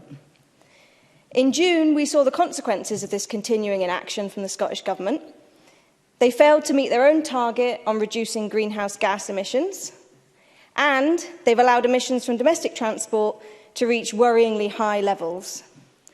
At this rate, Scotland will struggle to meet its 2045 net zero target without significant intervention. The Scottish Government are also failing to meet their targets on renewable energy. Latest figures show that just 24% of current energy consumption is coming from renewables. And with energy bills set to rise for households across Scotland, the Scottish Government's failure to deliver a publicly owned, not-for-profit energy company is unforgivable. Yeah. But it's not too late for the Scottish Government to reconsider. A publicly owned energy company which produces as well as supplies local energy could reduce costs for consumers and direct investment into much-needed green technologies. Deputy Presiding Officer, the motion also rightly recognises the need to deliver a just transition. This is particularly important to the workers and communities that I represent in the North East. 2 weeks ago, I challenged the First Minister at FMQs to consider the introduction of an offshore training passport. Last week, I received a response from the Just Transition Minister which avoided giving any firm commitment to introducing one. Warm words are not enough. We need practical solutions. So one practical solution would be to expand the role of the Energy Skills Alliance, the ESA. The ESA is currently developing an all-energy apprenticeship, which is good for new entrants, but doesn't help the current workforce.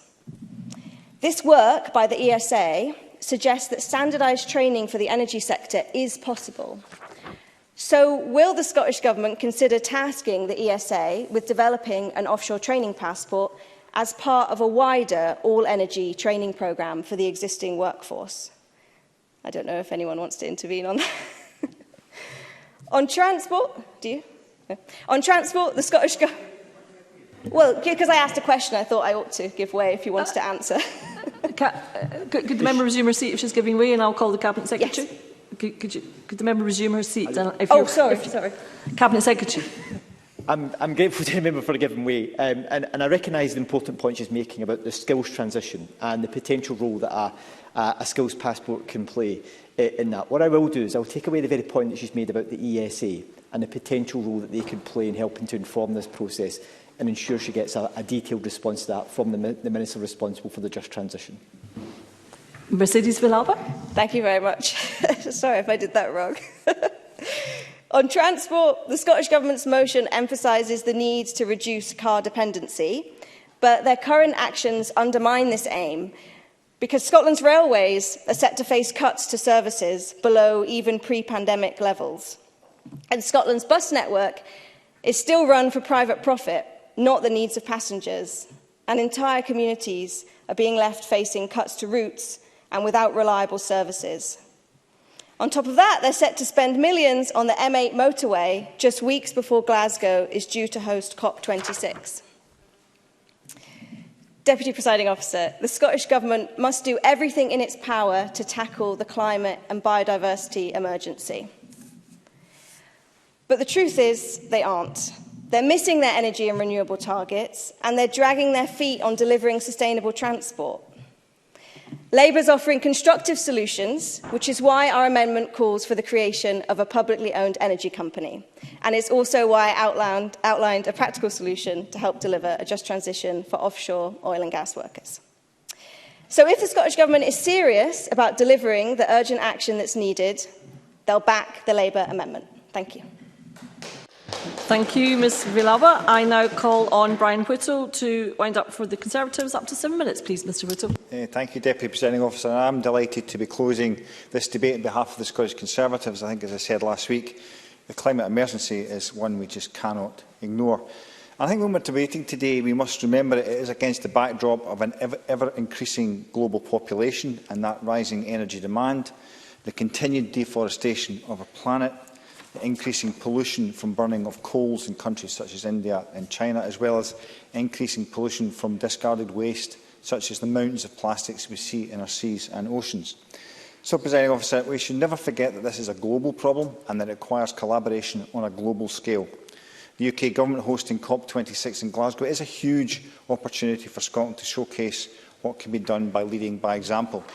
So let's start with what the Scottish Government are really good at. Well, they lead the world in setting targets. They're absolutely world-class in generating headlines from these ambitious targets. But as Maurice Golding stated at the start of his speech, probably the most important statement that can be made, inaction has become the greatest threat to our net zero efforts. Like Liam Kerr, Moore's cut straight to the chase, highlighting all areas where the SNP government's talk is not matched by their actions or outcomes. At 2% of our plastics are recycled in Scotland, yet the Scottish Government continue to allow an increase in incineration capacity. That is not compatible with a net zero target. The Scottish Government wanted to end landfill by 2021, yet here we are in September 2021 with no sign of an end to landfill and no clear path to it. It's not compatible with a net zero target. Procuring and processing food locally is a great way to reduce the carbon footprint. Yet in schools and hospitals we see the greatest percentage of our food procured from abroad, despite the fact that our farmers produce some of the highest quality food in the world. Not compatible with a net zero target. New green jobs. 28,000 the Scottish Government told us by 2020. Only 1,400 realised to date. Renewable energy technology imported along with all the servicing contracts. Why do we not build our wind turbines in Scotland? Paul Sweeney made that point. And why are we not linking up our education sector with the future jobs market? It's ridiculous that we need to import these skills. We had BIFAB. If I could just finish my list of all your failings, I'll let you in, Cabinet Secretary. BIFAB and Ferguson Marine had ambitions to build turbines. Then the Scottish Government stepped in and created an almighty mess. And speaking of Ferguson Marine, we must not forget the fiasco that the MV Glen Sannox and Hull 802, the great hope for the future of Scotland's ferry fleet, over budget, overdue and a staggering mess. Now it seems a yard owned by the Scottish Government can't even make a shortlist for a Scottish Government tender. Not compatible with a net zero target. I will give way to the Cabinet Secretary. Cabinet Secretary. Just in relation to the member's point about the challenges for the renewable sector, and particularly the onshore renewable sector, is the member aware in any shape or form that the biggest negative impact on securing onshore wind jobs in Scotland was caused by the UK Government withdrawing the subsidy to the programme? That in itself quite literally cost thousands of jobs across the sector. Brian Whittle. I wonder if the Cabinet Secretary is aware of the number of wind turbines there are in Scotland, especially in my area, that were all built abroad, who had the opportunity to build them in Scotland. As I said, the Scottish Government stepped into the two companies that could have built wind turbines and completely destroyed them. You're right, it is a mess, and it is tempting to say that this SNP government is all at sea with these issues, but of course that would require them to successfully build a boat. Net zero requires a transition to clean energy at the fastest practical and sustainable rate. It will require innovation, and I would suggest that the solutions which will ultimately make the step changes we need are yet to be developed. So it is crucial that research and development and innovation is encouraged and supported by governments. The organisations with the largest R&D budgets, the ones investing the most in renewable energy, happens to be the oil and gas sector. They have known that for some time that their business model had to change, and they have been doing it. For example, Lighthouse BP will more than double its global solar expansion by 2025 in a deal worth $1.8 billion to develop enough solar farms to power the equivalent of 8.4 million homes, turbocharging its capacity to 25 gigawatts by 2025. Oil and gas companies are investing in hybrid engines for aviation, in green and blue hydrogen, offshore wind, tidal energy and pumped storage. They are rapidly changing their model. We will require the oil and gas industry going forward, as I think we all agree, because the petrochemical industry is not just about fossil fuel. However, as we witnessed last week, there are those in government, and especially the Greens, who want to shut business down. Graham Simpson quite rightly highlighted the way in which transport is developed will be significant in tackling climate change. Now, contrary to what the Greens have said, that road building is a threat to climate change, of course, it's not about building the roads that's the problem, it's what we put on it.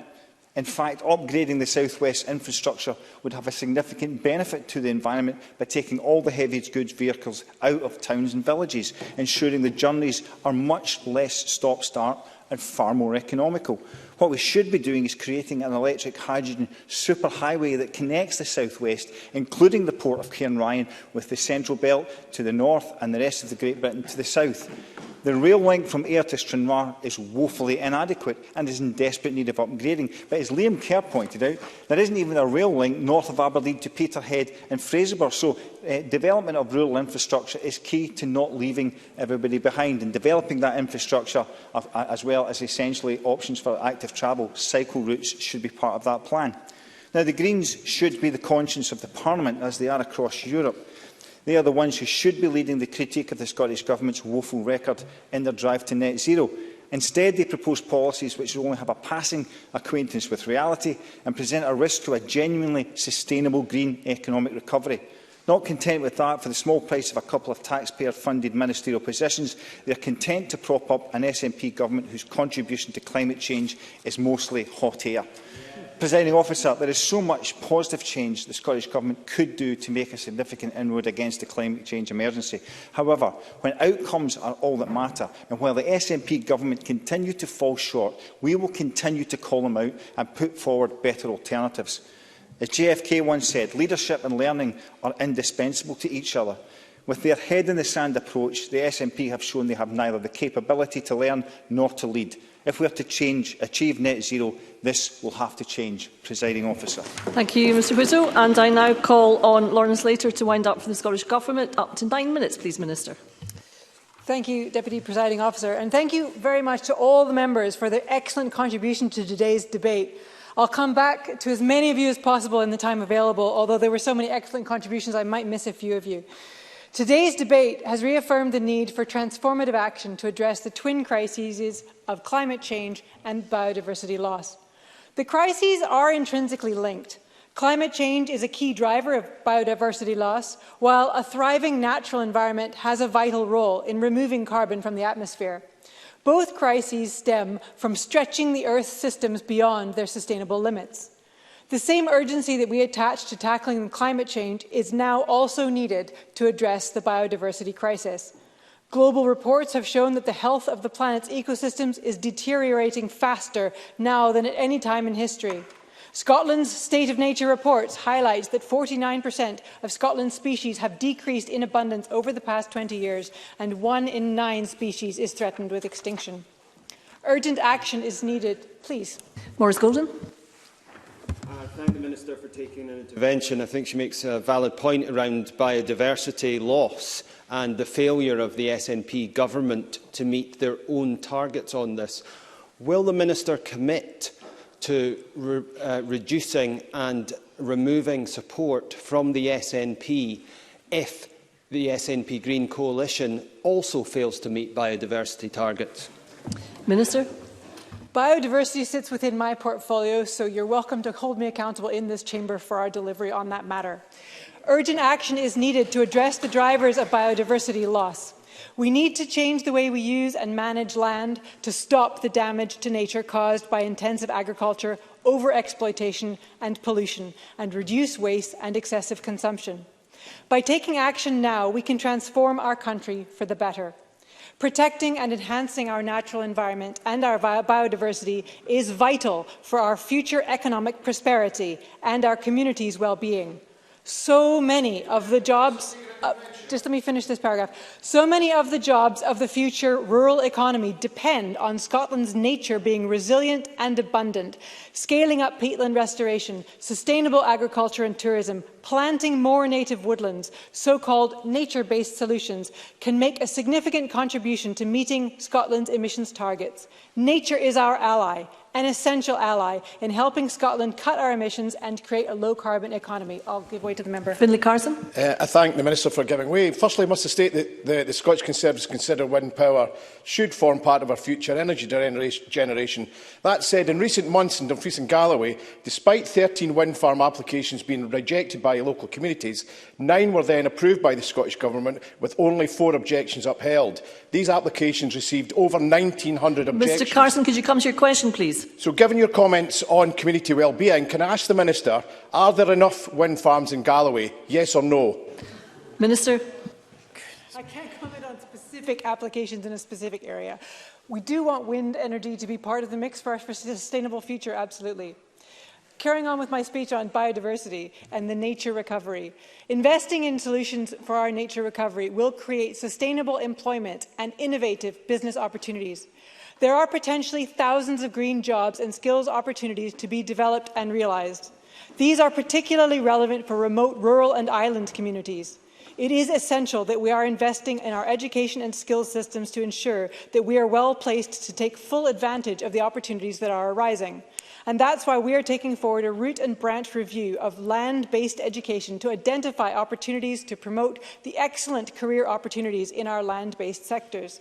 This review will have a key focus on exploring how we can redress the inequalities seen in these sectors, and will especially look at how we can encourage more women to take up these careers. I was very pleased to hear my Conservative colleagues Liam Kerr and Brian Whittle pushing so firmly for climate action and for traffic reduction, although I want to clarify that we are not demanding that everyone drive electric cars. I'm sure the member will reflect that as traffic reductions of 20% are a key target, merely changing to electric and hydrogen vehicles does nothing to reduce traffic, so investment in active travel, buses and railways are the way to deliver this target. Absolutely. Liam Kerr. Very briefly, the Cabinet Secretary mentioned STPR2 earlier. Has the remit and criteria of STPR2 changed since the Green Party entered coalition? Minister. No. I also want to thank Monica Lennon for the member's motion and for bringing this up in this debate, and also Mercedes Villalba and Willie Rennie for their contributions to this element of the debate. The public sector has a key role in the transition to a net zero, affordable and reliable energy system in Scotland, and the new National Public Energy Agency will help to deliver this by coordinating delivery of investment and supporting national, regional and local government delivery of heat decarbonisation and energy efficiency rollout, working closely with public, private and third-party sectors. The member and my Labour colleagues may also be interested that the cooperation agreement explicitly commits to support for alternative ownership models, including cooperatives and social enterprises. Sir. Monica Lennon. I'm grateful to the Minister and congratulate Lorna Slater on her appointment. Before she became a Minister in June, she did urge the Scottish Government to get on with delivering a public energy company. The commitment on an agency is a downgrade, I think it's fair to say. So has the Minister's position changed, and will she vote for the Labour amendment tonight? Minister.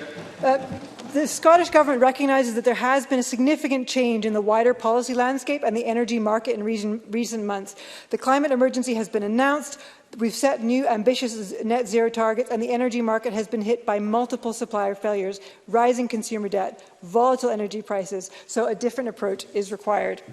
Both Monica Lennon and several members mentioned the gas price crisis, and I want to flag this up because several members mentioned it, which I agree is a consequence of slow action in reducing our society's dependence on fossil fuels, which have a long history of price uncertainty and shocks.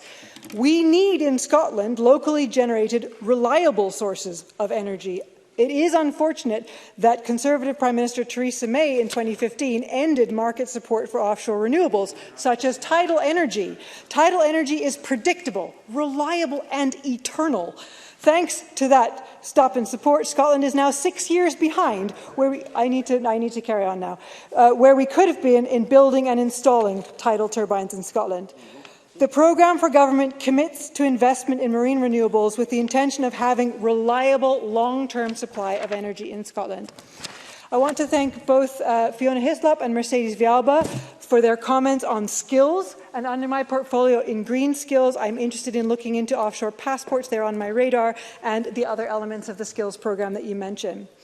Graham Simpson, I was really pleased that the member was supportive of our ends, even if we possibly disagree on his means, although I very much welcome his call for segregated cycle lanes everywhere. My colleague Patrick Harvey will be delighted to hear that you're supporting that. Unfortunately, widening roads doesn't actually reduce traffic congestion, whether the vehicles have electric motors or diesel engines. But I think that he identified an excellent business opportunity for manufacturing in Scotland in building and scaling up of low-carbon buses, exactly the sort of economic opportunity that tackling the climate crisis brings. Eleanor Whitlam, thank you so much for bringing up regenerative farming. I've long seen farming as a big part of the solution to the climate and nature emergency. Sorry, I've got a lot of people to get through. Katie Clark, I myself am a member of Unite the Union, and you're quite right to push the Scottish Government on green jobs and the needs of the workers. The 350,000 jobs identified in your speech chimes with other findings that there are enormous potential for jobs in energy, sustainable farming, forestry, installing these segregated cycle lanes that Graham Simpson has called for, and of course upgrading Scotland's homes to make them warmer and greener. Minister, if you could wind up, please. Thank you. I'll just come to the end here.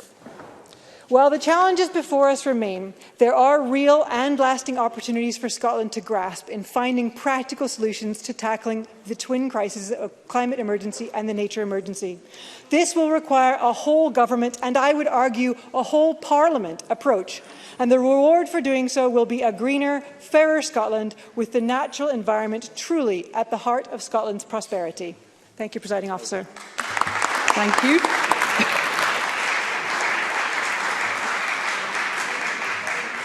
Thank you. That concludes the debate on a net zero nation. It's now time to move on to the next item of business, which is decision time. There are 3 questions to be put as a result of today's business. The first is that Amendment 1293.1 in the name of Liam Kerr, which seeks to amend Motion 1293 in the name of Michael Matheson on a net zero nation, be agreed. Are we all agreed? The Parliament is not agreed, therefore we will move to a vote and there will be a short suspension to allow members to access the digital voting system.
Thank you. The question is that Amendment 1293.1, in the name of Liam Kerr, which seeks to amend Motion 1293 in the name of Michael Matheson on the A Net Zero Nation, be agreed. Members should cast their votes now.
The vote is now closed.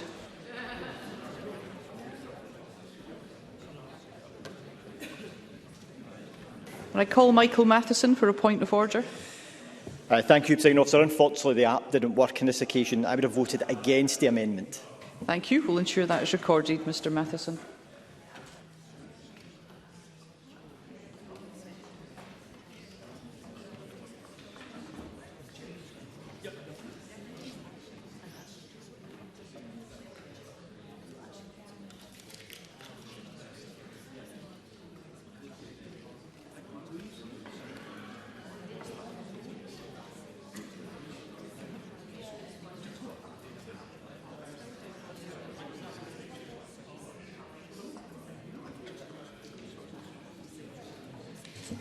The result of the vote on amendment number 1293.1 in the name of Liam Kerr is yes 50, no 66. There were no abstentions. The amendment is therefore not agreed.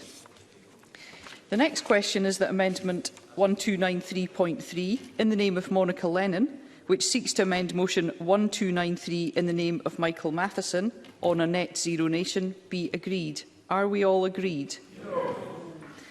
The Parliament is not agreed, therefore we will move to a vote and members should cast their votes now.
The vote is now closed.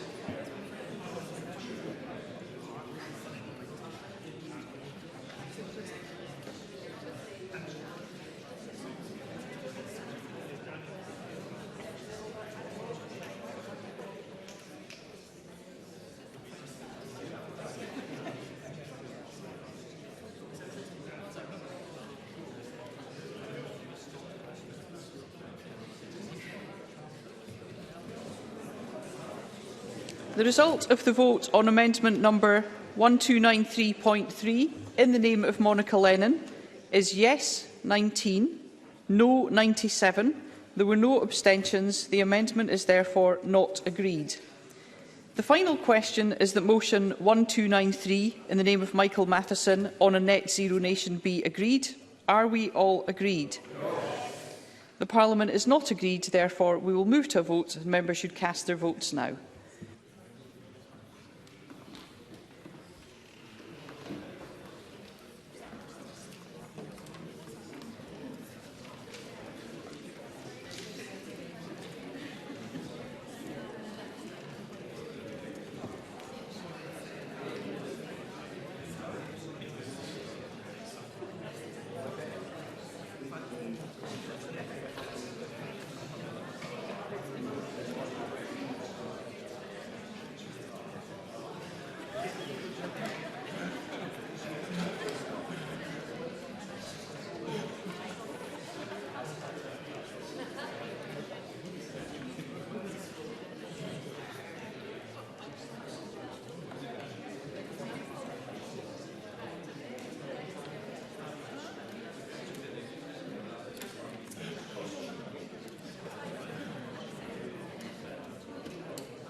The vote is now closed.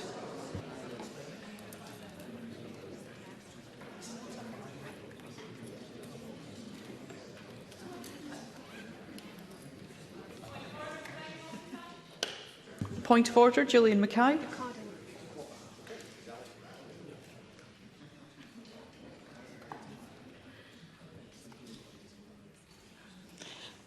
Apologies, Presiding Officer. My app looks like it has crashed and I would have voted for the motion. Thank you, Ms Mackay.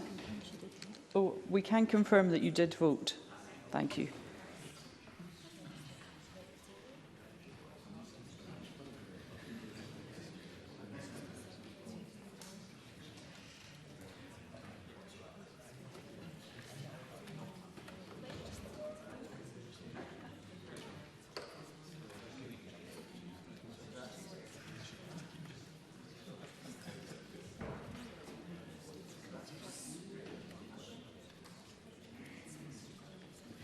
The result of the vote on motion 1293 in the name of Michael Matheson is yes 88, no 26. There were no abstentions. The motion is therefore agreed. That concludes decision time and we will now move on to members' business.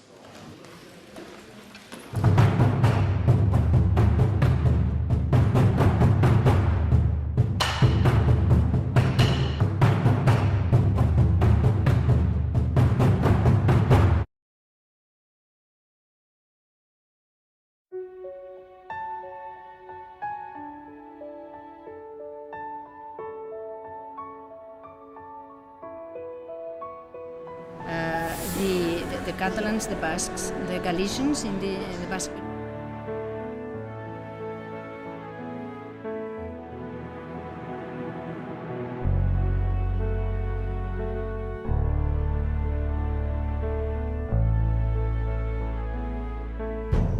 An independent future for Scotland.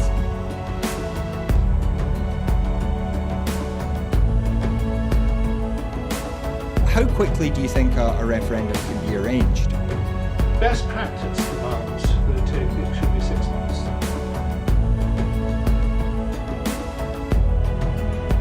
Just looking at the overall share numbers for Scotland at the moment, the SNP 46.4%.